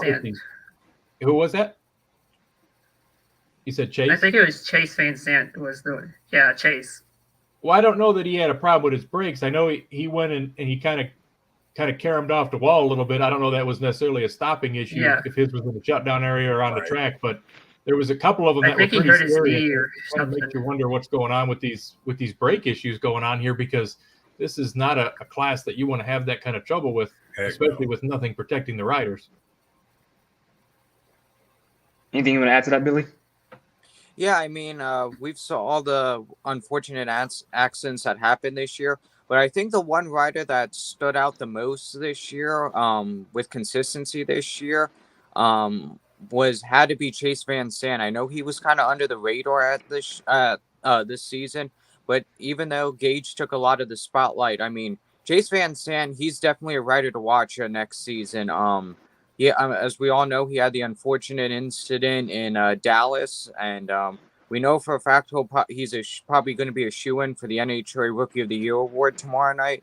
I would not be surprised if two of the young riders, Gage Herrera and Chase Van Sant, if them two are going to go at it next year for the Pro Stock Bike Champion. I mean, a win's coming for Chase.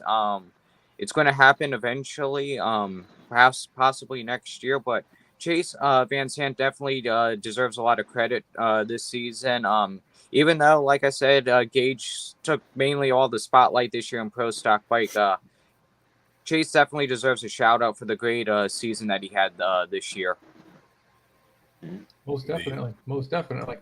And, going into next year, if that is the case, I mean, that's you need to have a yin and a yang. So you got to have, like Dave Schultz, John Myers. They had a competition with each other. The Aranas and the Smiths back and forth with each other. You got to have somebody else that's in there that brings out the best in each other, and that would be great if that was a new rivalry coming forward. The Hectors and the Harleys, we had that too. I mean, there's a lot. Yeah. Star Racing and obviously with Angel and Matt for those few years. We've seen a lot throughout the history of the class. So for sure, definitely do agree with that. And today's event kind of played out, well, just about how everybody else thought in your if you didn't have a perfect bracket this weekend, well, you obviously been paying attention to the Pro Stock motorcycle class too much. Although there were a couple of surprises, but in the end, it all ended up, again, with the team Vance and Hines in an all-team final. And let's take a look at Gage trying to win season win record, and Eddie trying to get his 50th career win again.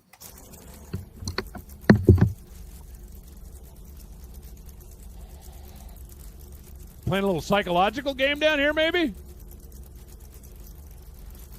I think Eddie wants Gage to go ahead and stage first.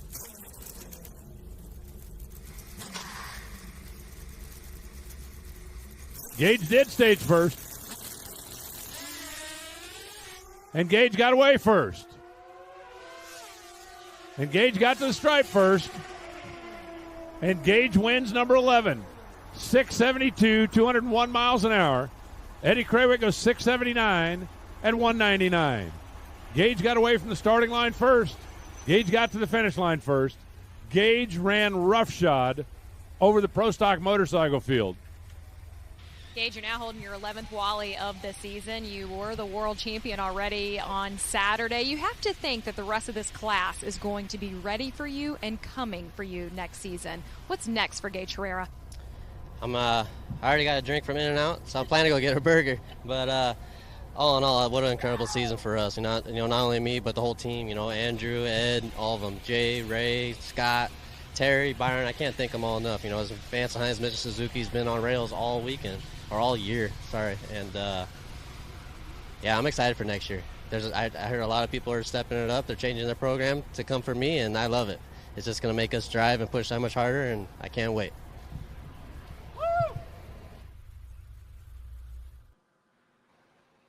Again, prime sponsor opportunity. What do you got? Well, I got a Coke. I just need to go get a burger now to wrap that up with.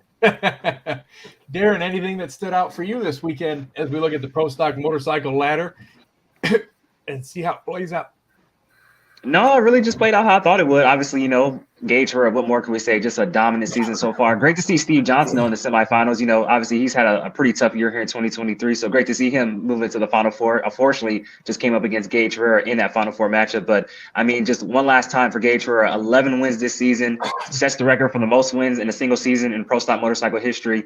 And obviously passing his boss, Matt Hines, who set the record in 1998, but 11 wins in 12 finals out of 15 races, 14 number one qualifiers, 50-4 round record, national record 662, holds 9 of the 10 quickest passes in Pro Stock motorcycle history. Like I said, this is the greatest season in Pro Stock motorcycle history, but also one of the greatest seasons in NHRA history as well. Dude, anybody you want to shout out on your Pro Stock motorcycle ladder? First, what I want to say is that with this drag racing bracket bonanza, it's very important for riders or drivers to at least announce when they're not going to run.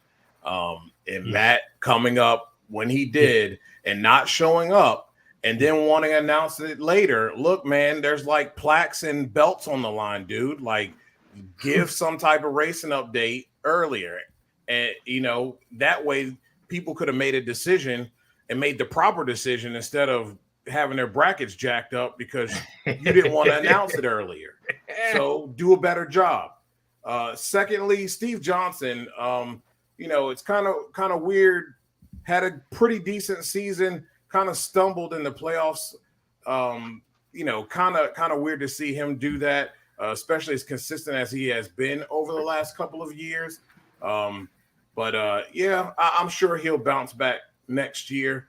And,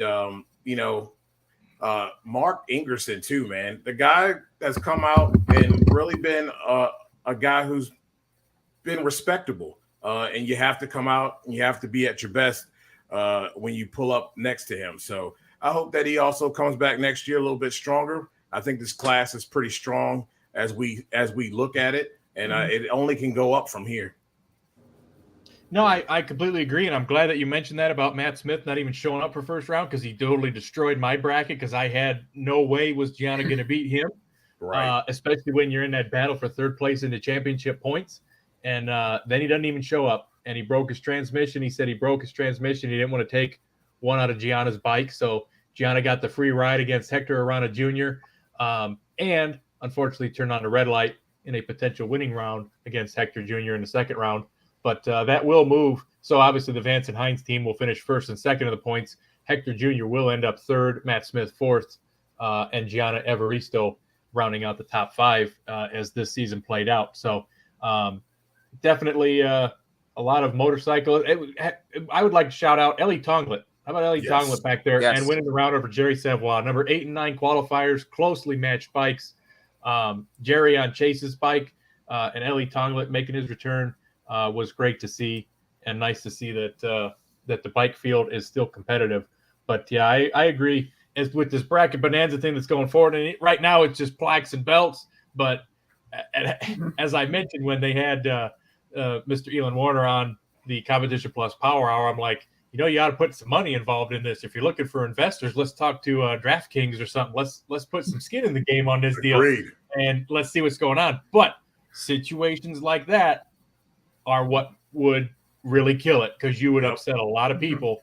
And that's the hard part, is there's a lot of people that could have filled out their brackets. Maybe Matt knew yesterday, maybe he didn't know till this morning, but that's unfortunately the nuances of filling that stuff out. And if you put real money in the game, that could be really devastating. If somebody's like, "Oh, I'm in the marquee matchup. Okay, I ain't coming up for first round." That could not work out very well for somebody at some point. Exactly. I think Drag Racing Bracket Bonanza has done a really good job of updating folks on who was going to be out, especially when it came down to Kelly, whether she was going to run or not. But I'm sure it'll get better. I'm sure they'll be able to kind of get up with these drivers. But, the drivers have to be up front a little bit sooner than showing up at the starting line and saying, "Yep, not running." Yeah. As a matter of fact, I think that I couldn't remember if they said he did or didn't show up to driver intros, but if he came up to driver intros, that'd have been a perfect time to announce that he wasn't running too. So, hard to say. But in the end, Gage Herrera, another beautiful season in the record books for the Vance and Hines team. Gage is just part of it.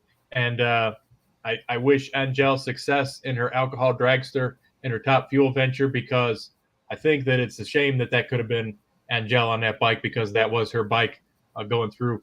And it's got to hurt a little bit to see how well it performed when you're not on it. But Mighty Mac comes up with the stats. Dave Schultz, 1994, 40-2 is 95%. Gage Herrera's 50-4 comes up at 92.6%.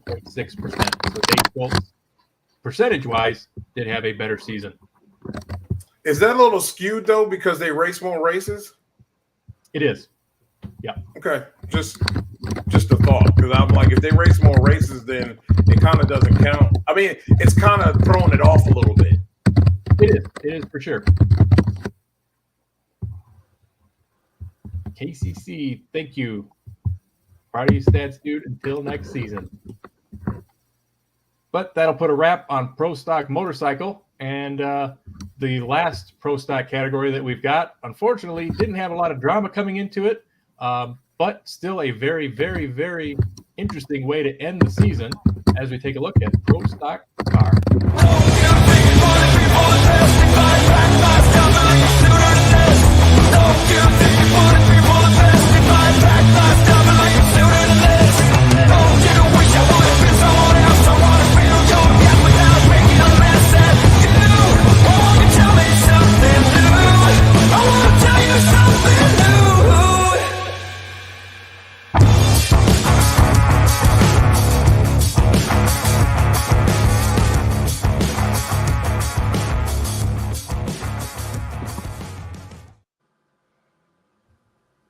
Well, did anybody have Erica Enders in their championship pool this weekend? I mean, that's where the smart money went, right? That is definitely where the smart money went. Billy, how about it? 6 championships, ties to Professor Warren Johnson. Erica Enders solidifies herself as definitely one of the best to ever wheel a Pro Stock car. I mean, I totally agree with you, Dave. When we saw her make her debut in 2005, seeing her go through all the struggles, being in and out of the car during that time period, in the late 2000s and the early 2010s, to seeing her finally get her first national event win in 2012. I mean, we are possibly looking at not only just the greatest female drag racer of all time, we're looking at possibly one of the greatest drag racers of all time. Considering everything that she's done in her career, and considering everything that she's done, She's taken the, I mean, with her and her sister Courtney, I mean, from the media side of the sport to the driving, I mean, they've taken this sport to a whole new level, and it's going to be great to see the great things that they have coming out. I mean, with Ride on Track, I know I'm going a little bit off topic here, but with Ride on Track, I mean, that just exploded the popularity of the Junior Dragster League.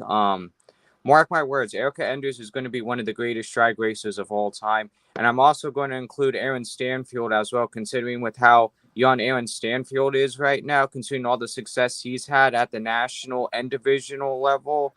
I wouldn't be surprised if them two are the two greatest drag racers of all time when they decide to hang up the helmets.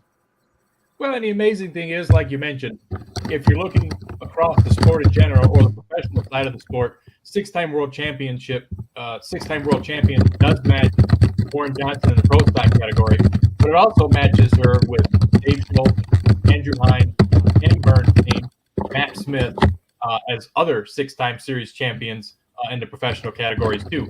And that's only two behind Tony Schumacher, who's third in championships behind Bob Glidden, and obviously the one, the only John Force with 16 at the top. But, by the time she's all said and done, who knows how many she can end with. And I've spoken at length sometimes with Darren about this too, is it kind of makes me wonder if she didn't kind of taper off and leave the Cagnazzi program in the middle of 06 to do her own thing under the DSR banner. She struggled in that Mopar for a few years. She struggled in Jim Cunningham's Ford for a few years before finally getting back to Cagnazzi and getting into a competitive car and finally ending up with Elite and a championship winning team throughout. It kind of makes me wonder those 5 or 6 seasons, they could be considered growing years for her, or they could have been considered. She could be right now. We could be talking about her 10th championship, tying her with the legendary Bob Glidden. So it's hard to say, what could or couldn't have played out had she ended up staying with that team. And let's be honest. So obviously, started the season, years past, it's always been, the past few years at least, it's always been Erica, Greg, Erica. Well, it didn't start off that way this season. Earlier this season, we were talking about Matt Hartford, Troy Coughlin Jr., Dallas Glenn, Derek Kramer, all those guys. And we're like, hey, those are the front runners to win the championship. But when it mattered the most here at the end, Greg and Erica were the top two standing, and Erica obviously, was the better of the two with her winning the championship. So the cream just rises to the top, and we saw that with Erica getting the job done and, consistent throughout the countdown, was dominant in Vegas like she always is, dominant in Dallas, and, put it all together here this weekend here in Pomona. So congratulations to her and that whole team. Elite Motorsports became the winningest female in NHRA history, and obviously with their 6th Pro Stock championship, like I said, tying one of my favorite drivers, the Professor, Warren Johnson. Awesome. And let's take a look back at the first round that basically decided the championship here today.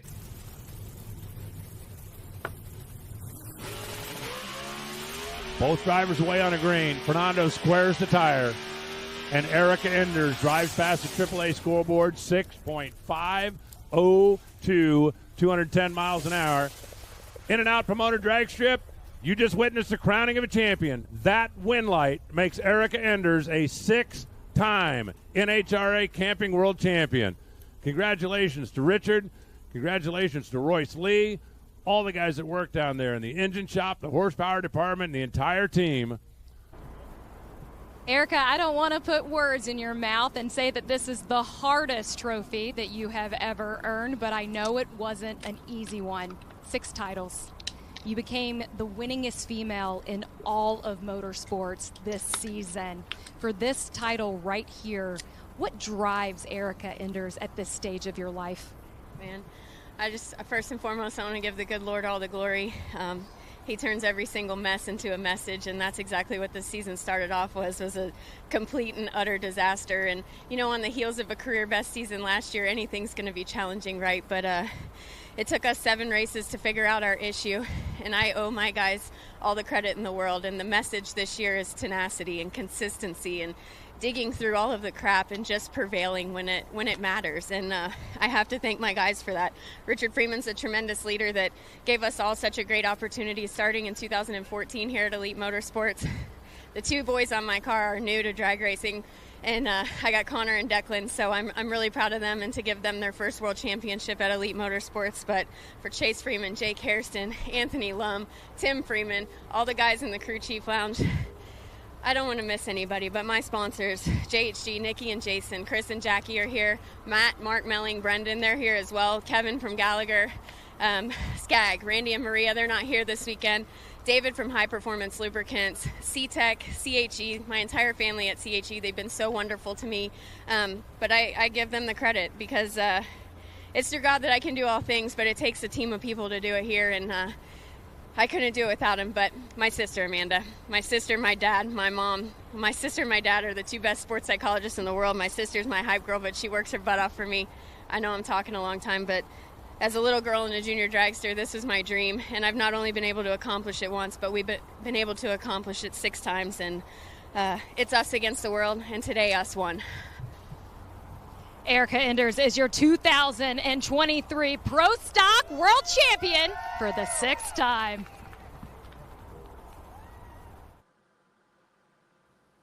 How about that? Erica Enders getting the job done. Now, when we saw the way that the ladder played out, I don't think there was any doubt in anybody's mind that Erica was going to win that first round, and if needed, the second round, and onward with all elite on her side of the ladder. But for those of you who, again, aren't a fan of the countdown, your Pro Stock champion was Dallas Glenn this year. But unfortunately, we do have the countdown. His good start to the season was negated. He wasn't able to run it out when he needed it the most. We didn't mention it in motorcycles and funny car, but Gage Nhra and Matt Hagan, with or without a countdown, were going to be the champions in those categories regardless. So they did have the best season, hands down, no matter what. Not to say that anybody is more deserving than the other, but I know there are people that tune in. There are people that ask all the time and go, this countdown sucks. We hate the points reset. Well, that's how your season would have played out. But again, we're seeing greatness, and it's just going to continue, like Billy had mentioned. Dugenais, who's going to contend with Erica next year? You're gonna have to harvest your nuts for real. I'm just saying. That was good. I like that. You're gonna have to harvest your nuts, because at the end of the day, I've been saying this over and over again. You know, people who dislike her or whatever, you got to respect her. This is greatness at its finest. This is like watching, Michael, Kobe, the greats in, like Ronda Rousey. This is greatness at its finest. And I know that she makes a lot of mention about the people, the haters and all that. That's what great athletes do. They find something to piss them off, to drive them. And sometimes I just feel like she just reads the stuff just to be motivated. I mean, there's nobody that works on their craft harder day in and day out. Her team with her sister, I mean, just phenomenal. And I think you don't have to like them, but you got to learn to respect what we're seeing and relish in it. This doesn't happen. This is a once in a generation athlete, period. And until somebody drives with these, she's going to continue to win, period. Well said. Well said. And hard to disagree. I feel that way about a lot of the moments that happen in the sport, that sometimes we get too wrapped up and too involved in other stuff and don't really sit down and appreciate what we're actually seeing. That's why I try and bring in some of these stats and some of the older stuff from the past, just so you see how somebody's moving up the ladder. Gage, 14th in overall career wins already. As Darren mentioned earlier, his all-time favorite top fuel driver, Joe Amato, with 52 wins. Well, now Doug Coletta's tied with Joe Amato for 5th all-time with his win today in his first championship. I mean, we are seeing things now that it's going to take 5 to 10 years if you start it over again, if these people leave the sport, if these people retire. John Force, the fact that he's still out there putting rounds together, winning rounds, attending these races, qualifying for these races, he is building his numbers up to a level that is likely never to be reached potentially again, or towards the end of some of our lifetimes. I know some of us are younger than others, but I mean, you just got to appreciate what's going on out there. And see what's going, enjoy it for what it is. Agreed. Well, I intend to be around longer than that is a little more boring, but yeah, no, I totally agree with you for sure, and that's the cool thing about this show in particular this year is you guys, even with all of the contributors now that everybody's been on, especially tonight, everybody brings a different background to the game, and it all builds this beautiful, I guess, quilt of amazing content that is American Hot Rod Entertainment, right? Or competitionplus.com, depending on what you're tuning in on tonight, right? So, or Monday Morning Rooster, or Dave W. Or I mean, we're everywhere.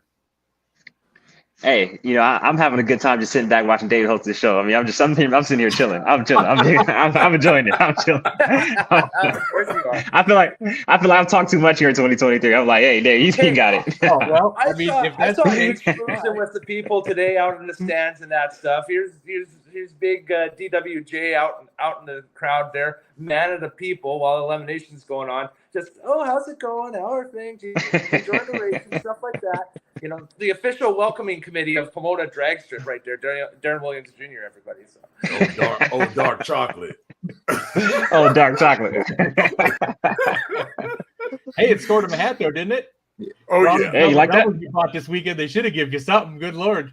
No, honestly, so I'm not even lying, you guys. I'm not even lying. I had In-N-Out twice before, like 2 days before this event started, like back-to-back nights. And I had about 3 double-doubles this weekend. So I had about 5 double-doubles within the past 4 days. I'm not even lying. So you're in the gym this week is what you're saying. Yeah. No, well, but here's the thing, though. I gained no weight, though. So I can, I've eaten, but I ain't gained no weight. Sure. So now. It's coming. For now. That. Yeah. So is For now. In-N-Out good? I'm on the East Coast here. We don't have any of that. That's one place I really want to try. Is it as good as they say it is? Yes. Okay, so Dujane. All right, as a Californian who's had In-N-Out all his life, right? Mm-hmm. The lines are out of this world, especially all times of the day. Like the lines are out of this world. Will I sit in those lines for an In-N-Out burger? No.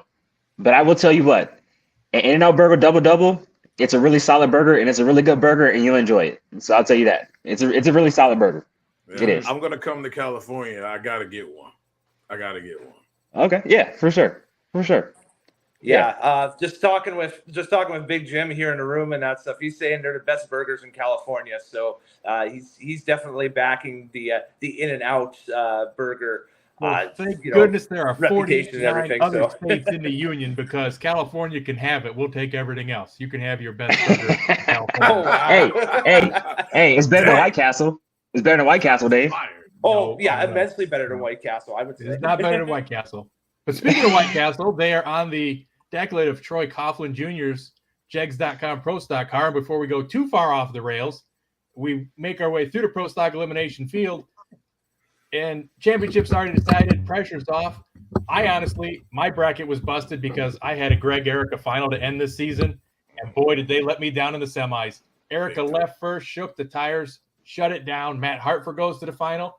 Greg Anderson has the best car at a weekend, 650 with a 6, throws it away on an 011 red light. The man was going after the tree. He knew he had to leave on Aaron Stanfield, and it just had to be green because Aaron ran a 656 next to him. But that set up another KB Elite final, Matt Hartford, Aaron Stanfield, to round out the Pro Stock season. No pressure or anything. If you mess this up, you just have to think about it all winter.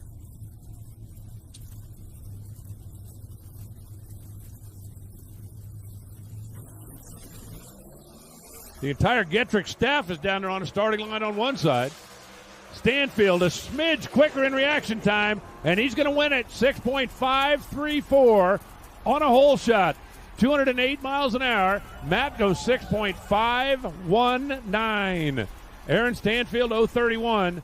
Matt Hartford 048. Aaron, well, you told us that you believed in your hot rod here in this final, and I know that you have a baby on the way at any moment as well. I would think this would be a pretty nice gift to hand over. This is a pretty nice gift. Thank you to my wife. She's ready to pop it home, and it's very, very special to be able to get this done at the last race. And I got to thank all my guys that work on my hot rod. They give me the best thing they can give me, and Janik Brothers, JC3 Energy, Elite Motorsports, Melling, couldn't do it without any of these guys, and I'm just very thankful. Thank you. Hey, Dave, before you go. Yeah. Before you go, Dave, real quick, before you go, guess who was in front of me in line at In-N-Out Burger yesterday? Who? Aaron Stanfield. Yes, sir. Aaron Stanfield? Yes, sir. Aaron Stanfield. Yeah. Didn't help. Yeah. It helped. It definitely did. And it's great to see him, obviously, your 2023 Factory Stock Showdown champion. Great to see him go out with the win. You know, we talk about Erica's career year last year where she flat out dominant. Well, Aaron wasn't too far behind her last season. So it was, kind of surprising to see him go this year without a win. But great to see him finish it off with the win here at Pomona. Oh, 100%. And that was kind of the main theme of the year was, man, can he really go that long between wins here?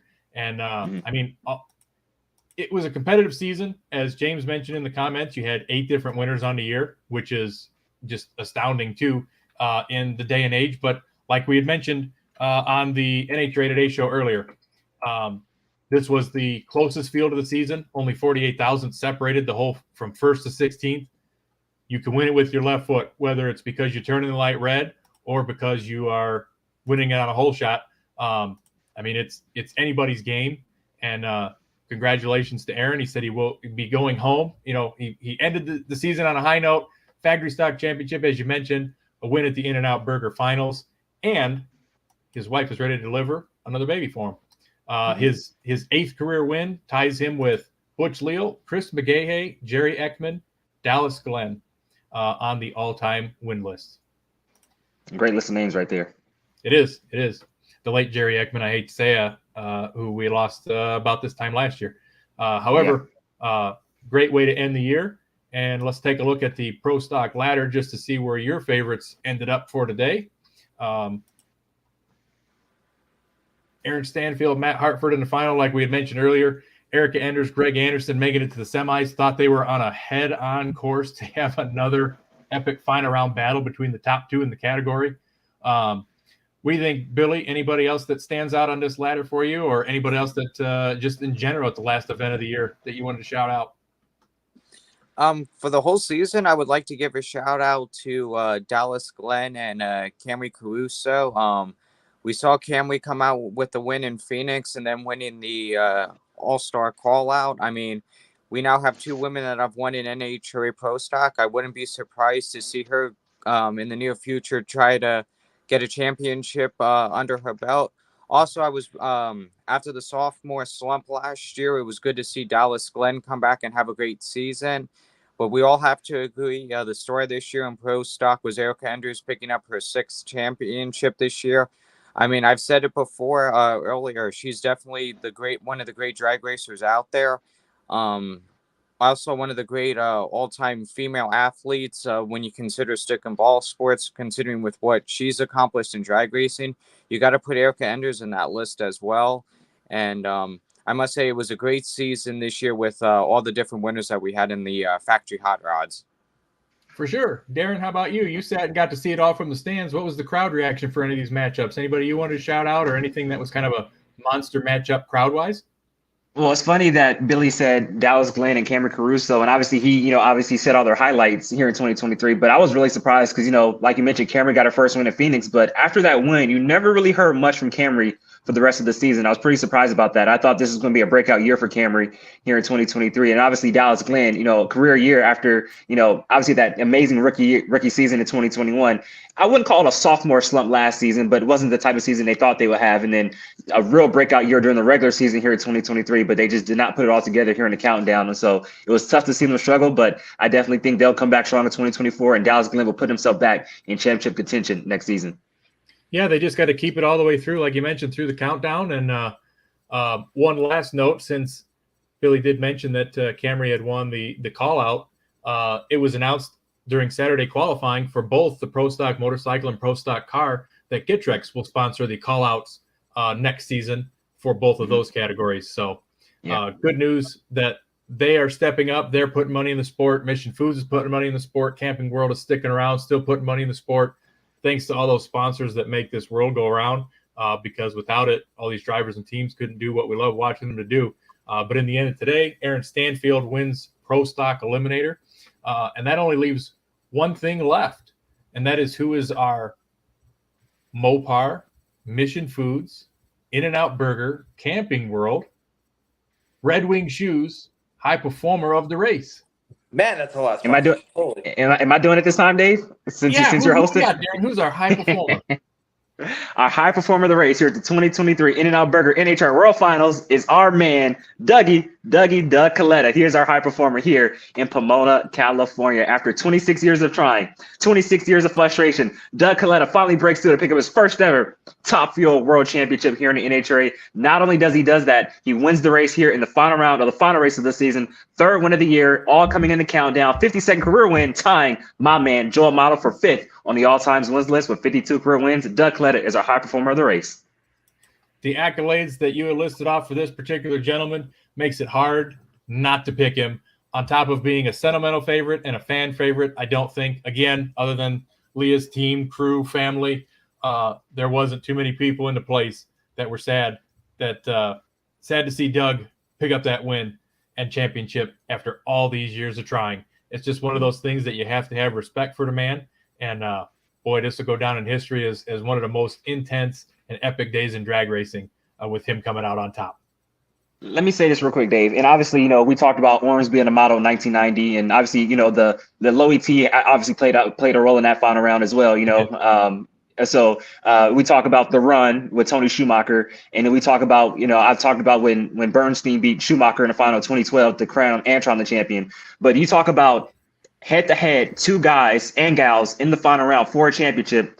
We got robbed of that back in 2009 when it was Schumacher and Dixon, and they both fell in the semifinals. So since then, I've been waiting for an actual heads-up final round for a championship here at Pomona, and we finally got it, 14 years later. So it was great to see it. It's Pomona, California, the iconic, building, tower in the background, sun setting, header flames. It was side by side to the finish line. Man, what a great day. What a great weekend overall. Like I mentioned with Kellen, Saturday qualifying was epic. Seeing those nitro cars, header flames at night, going side by side. I mean, man, what a great way to end the season. It was awesome. Yeah, just aesthetically, one of the greatest days and nights of qualifying I've ever seen in my life as a drag racing fan. Just amazing stuff. So, and here's the thing too. Before we get out of here, Pomona is back. I've been talking a lot about Pack Pomona. Like, people were saying, oh, on Friday, it's still dead. Pomona's still dead. Did you see that crowd on Saturday? And did you see that crowd here today? That is the most packed I've seen Pomona since 2019. Like Lindsay Snyder and her whole In-N-Out Burger team, they have put their imprint here on Pomona. They're bringing back the fans. The energy of drag racing here in Southern California is alive again, and it won't be long before they open up that West Side Grandstand again. It was amazing to see. Yeah, I was going to say that too. Shout out to the fans who showed up. As a Lakers fan, we all know that California fans can be fickle, but they really did come out and show up. The stands were packed on Saturday. They were packed today. It was really good to see that, for a track that's, has a ton of history. And it's nice to see that people took the time and came out and pack that thing out. And I think with In-N-Out Burger being a part of this thing, I think this is going to be something that we'll see on a regular. I will echo those sentiments about the track being aesthetically pleasing, and just the finals, just sometimes they lose their mystique. And this is just one of the ones that just had the mystique to it. I was there in 2014, and I was there with a buddy he's been to the races with me before, but he's not necessarily like a follower of drag racing, so he didn't really understand much of what was going on. But, as we were there and the day went on, I mean, that was the day that Morgan Lucas was running 370 flat with a Top Fuel car, which was unheard of at the time. You had Erica Enders and Jonathan Gray, double perfect red lights. Erica Enders and Jason Line going head-to-head for that Pro Stock final, decided on a double red light. Just all of the things that played out that day, the championship battle with John Force, Matt Hagan, everything that went on throughout the day. He turned to me and he's like, is this customary of a drag race? Like, is this something that happens all the time? Or is the announcer just kind of like hyping it up, like just for the crowd that's here? Or are we seeing something pretty epic? And I'm like, no, this is a lot of stuff that you don't normally see. And it's just unusual that it's all playing out on the same day. And I felt as a fan today watching the 2023 finals that there was a lot of that happened again. The double ups, Chad Green's first win, Doug Coletta's championship, the way that the funny car battle played out, the way the Top Fuel battle played out. This was just one of those epic Pomona finals, and it sets itself apart from the rest of the national events. And again, glad to be part of it. And like Dujanay says, sometimes you're witnessing history without even realizing you're witnessing it. So definitely an epic way to close the 2023 season. Thanks to everybody that's tuning in on all the platforms, the Monday Morning Racer platform, Competition Plus platform, CompetitionPlus.com platform, American Hot Rod Entertainment, the Dave W. YouTube channel, as we are having our closing thoughts on the 2023 season and the 2023 In-N-Out Burger Finals. Darren, looks like you got something to say that you'd like to interject. Yeah, so, obviously, I always have to end off this show very dramatically at the end of the season. This is the final show of the season, so I got to end it off dramatically. I want to say thank you, first off, to everybody. Wait. Before you get to your spiel, we're just going to go through everybody real quick and get their final comments, and then you can. Okay, got you. I will Okay. let you close the show. 100%. Slow down, Turbo. Slow it down. Don't be doing everybody right now. Hey, I'm ready to go eat. All right, I'm ready to go You're in eat. the cat box, Darren. I'm ready to go eat. I would like to say yes. All right, I'll start since I'm on the top left here in our lovely Hollywood Squares setup. Yes, I will. Before Darren says thank you, I will say thank you to all the fans, everybody that tuned in. I appreciate it. Appreciate you having me on the show, part of the show, getting to share my thoughts, getting to share some of the statistics, some of the stuff that I mess around in Photoshop and get to play with video editing, get to play with sound editing, getting to play with graphic overlays.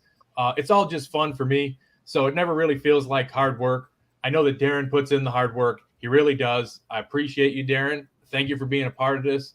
Let me be a part of this. The work that Demand does, putting together these ladders, getting the rest of the clips, getting everything done. Absolutely awesome, amazing job. The behind-the-scenes work to bring this show to you. Thank you to all the people that tune in and watch every week to hear what we have to say and actually care what we have to say. Appreciate all of you. Thanks to everybody that's on the show tonight, because without you guys, we wouldn't have a show as well. We appreciate all your opinions. As far as my thoughts on the 2023 season, great way to end it. It will definitely go down as one of the more epic years in some categories for different reasons. Like we said about Gage and Pro Stock, it's going to be a dominant one. In Top Fuel, not knowing who's going to win it till the last run of the season. But 2023 was definitely one for the record books. Can't wait till 2024 and sharing it all with you. And we'll go around the square. On to you, Dujanay. What are your closing thoughts? Yeah, this is the reason why I don't need to do a recap show, guys. This is the best in the business, and that's why I leave it to these guys. I always appreciate being on with the season.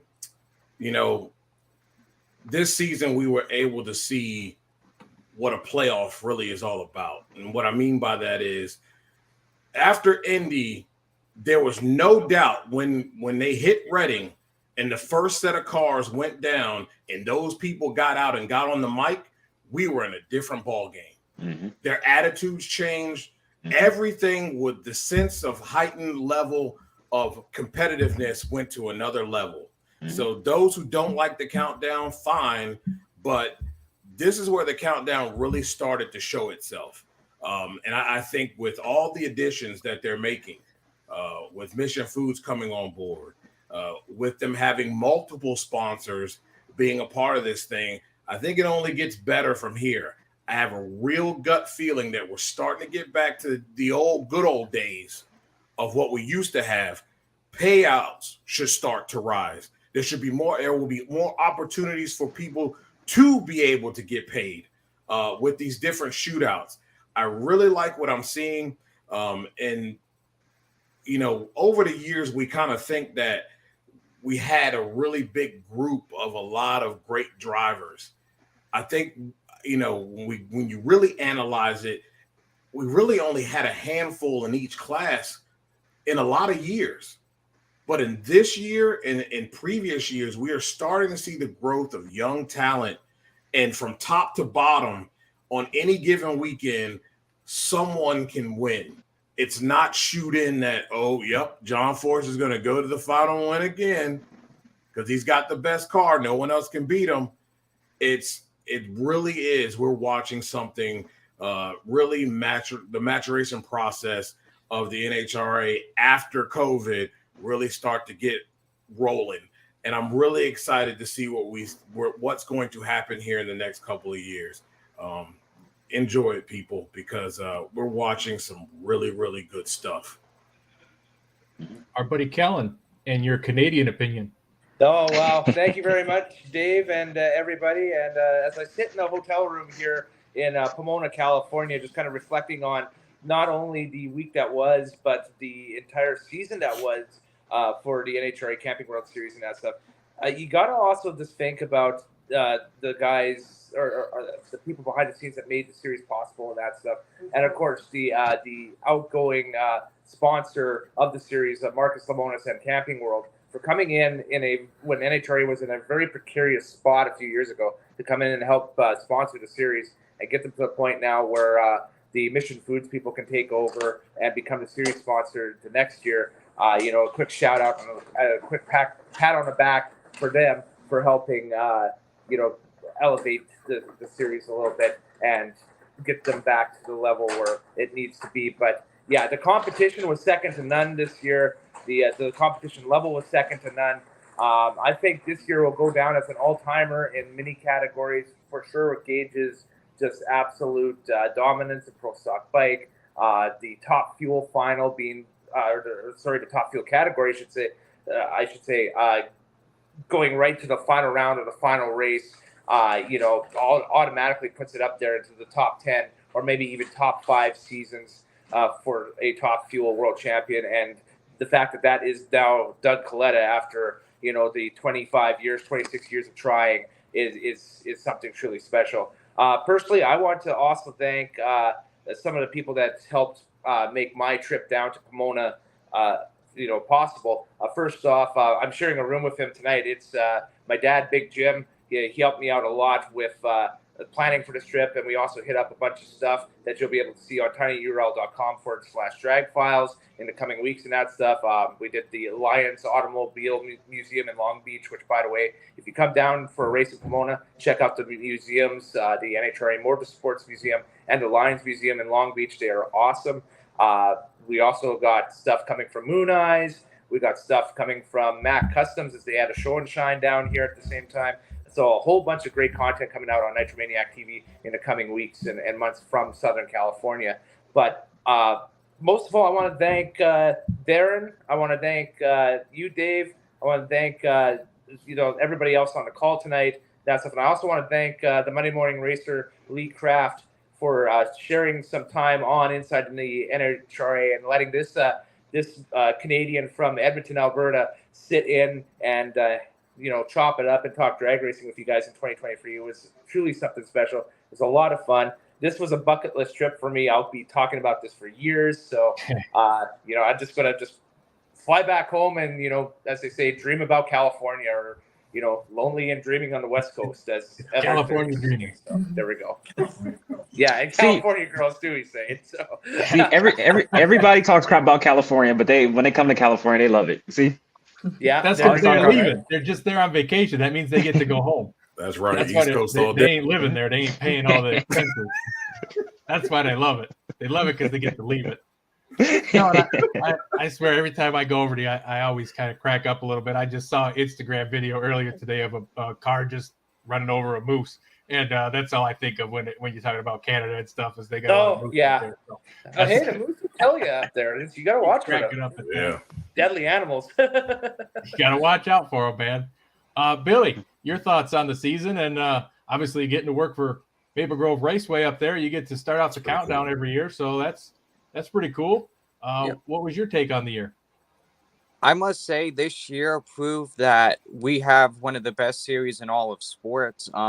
For people in the industry, as you know, Darren's a member of the industry and Dave, you're also a member of the industry as well. This weekend proved that the state of drag racing is healthy. I mean, we've all seen on the internet, people will say, oh, drag racing sucks and it's not what it used to be. And I remember when there was a track in every corner. Overall realm of drag racing, our sport's healthy. I mean, you saw the attendance this weekend at Pomona. I mean, we've had great attendance records this year with NHRA selling out a few times, including at my place, Maple Grove, in September. I mean, the whole sport is just healthy. I mean, we have a bunch of new fans coming out to all the events, and not just at the national event level. I mean, all forms of drag racing. I mean, everything's thriving. I mean, even though we're in a day and age where you hear tracks are closing constantly and everyone's saying the sport is dying, I tell you what, a lot of the people in this industry, we're getting the right people in at the right time. And even though we weren't around to see the glory days of drag racing, I believe right now we're in the modern day glory days of drag racing with everything, all the positive momentum that's going on in our sport right now. I also like to thank everyone for allowing me to come on tonight. I know I'm a skinny, geeky 29-year-old who loves to talk drag racing, and to be included with you guys tonight is a true honor. And I'd like to give a shout out to all the people at Maple Grove and the Kretsky family and everybody that has given me the opportunity to live a kid's dream for the last 12 years. Hard to believe I'm wrapping up my 12th year at Maple Grove, and it's been a hell of a ride so far, and I'm looking forward to being back on this show, and I'm looking forward to seeing what the future of our great sport that we love has in 2024. Hey, for people who don't know, Billy was actually on the Drag Illustrated 30 Under 30 last season, I believe. A really high prestigious 2021. So yeah, you're pretty big time in the world of media here in drag racing. So congratulations to you on that. Thank you, Darian. Yeah, very awesome. Very awesome. Darren, we're going to skip you because we've heard what you've had to say all year, so that doesn't really matter. Briar, we're going to go to you next. What was your thoughts on the 2023 season?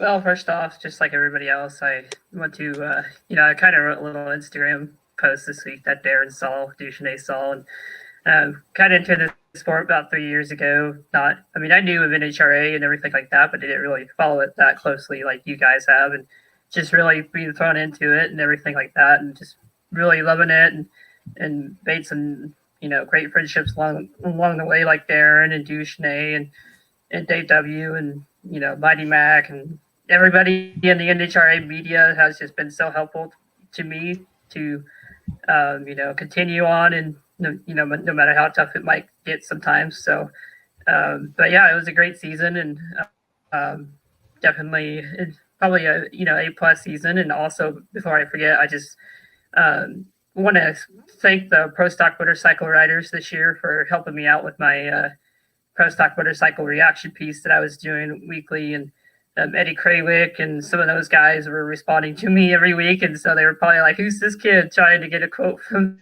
me. So, but no, they've been really helpful. So, well, thank you very much, and thank you for being a guest on tonight's epic recap show. And I guess we'll let Darren have his piece since it is his show after all. You can go ahead and have the final say for tonight.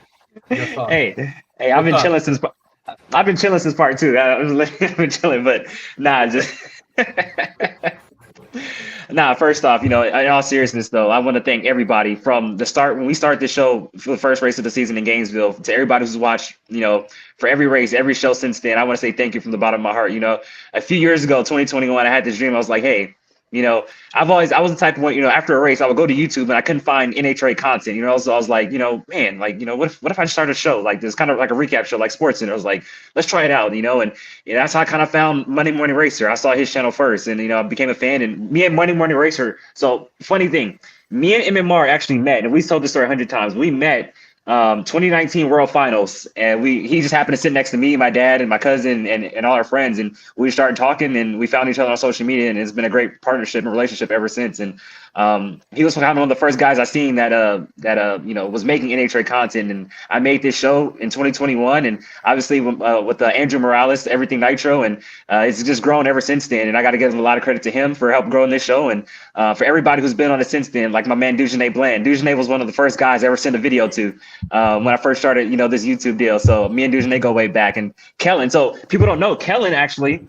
so I actually had a Twitter a long time ago, and actually hit up Kellen because I saw he made content, and I was like, hey, Kellen, I want to start a podcast, stuff like that. This was like 2015 or something like that, and he responded and everything like that. And so, but we never really stayed in contact until I made the YouTube channel, but I've known Kellen for a long time. Briar was one of the first. I think I still got the private message you sent me there. Yeah. And stuff. It was kind of more like a kid, don't bother me type message. I think I Who's this guy? Whatever. Anyway, no, yeah, thank you. I appreciate that. And then Brier's been a supporter of my channel since day one. So I always got to give a lot of love to Briar and everything like that. Like dude's always been supportive of me. And we know Billy, I've been trying to get Billy on the show since 2021, and it finally worked out here for the World Finals. So I'm going to give a shout out to him, and just want to thank everybody who's tuned in to every show since then. And I got to give a shout out to my family who watches every show. My aunt, my mom, my grandmother, they're big supporters of the show. And again, I want to give a big shout out to Monday Morning Racer. Like that, man, that dude's cool. He's helped me out in so many ways. So can't thank him enough. I want to thank Bobby Bennett. He's really, he's I don't know what he's seen in me, but he's obviously seen something in me to give me this opportunity to work for him and be able to put this show on his channel. Like, you guys don't know, Competition Plus is the biggest drag racing platform out there, and I get to put my show on his channel. Like, come on now, that's freaking awesome for him to trust me like that. So from the bottom of my heart, I want to thank Bobby Bennett for everything he's done for me, and man, it's really cool. And I want to give a shout out to my dad. He was here today, so got to give a shout out to Dad. And always cool going to drag races with your dad and my cousin and stuff like that. And final thank you I want to give is to that man right there up at the top left, Dave W. People don't know that, when I fall short and try to get this show together, like Dave is always there to help, pick up the pieces and get this show on. Like, whenever I have internet connections and I drop out, like he's always there to keep the show going, always professional, always poised, always does a good job, always does his homework. And for you guys don't know too, he actually did all the graphics for this show, all the ESPN graphics. Like, that takes a lot of hard work to do. So I want to say thank you to him. And for people who don't know, also I keep saying that, but I actually met Dave here about 10 years ago. Well, I started talking to Dave about 10 years ago. I would comment and say, "Hey, can you post this show on YouTube?" And he would ignore me all the time. He wouldn't reply back. He would just ignore me. Like, he would ignore me all the time. YouTube channel does not take requests. Like Kellen said, it's a pattern. Like, I hit up a lot of people, they just ignore me. Like, kid, get out of here. So, and obviously I was young at the time. So, just happy to call all you guys friends and obviously have these relationships. So. Thank you guys for another great season. Inside the NHRA 2023 was another great run. And we'll see you guys back here March 2024 for the Gator Nationals. Shout out one more time to Gabe Herrera, your 2023 champion in Pro Stock Motorcycle. Congratulations to Erica Enders picking up championship number 6 in Pro Stock Car. Congratulations to Matt Hagan picking up the championship in Nitro Funny Car, 4th overall, tying legends like Donna Snake Perdome and Kenny Bernstein. Erica Enders ties the Professor Warren Johnson. And finally, congratulations to Doug Coletta picking up his first Top Fuel championship of his career. Gets it done in the final round of the final race of the season. Thank you guys all for tuning in to the special edition of Inside the NHRA. And we'll see you guys next year, Gainesville 2024. Good night, everybody. Night.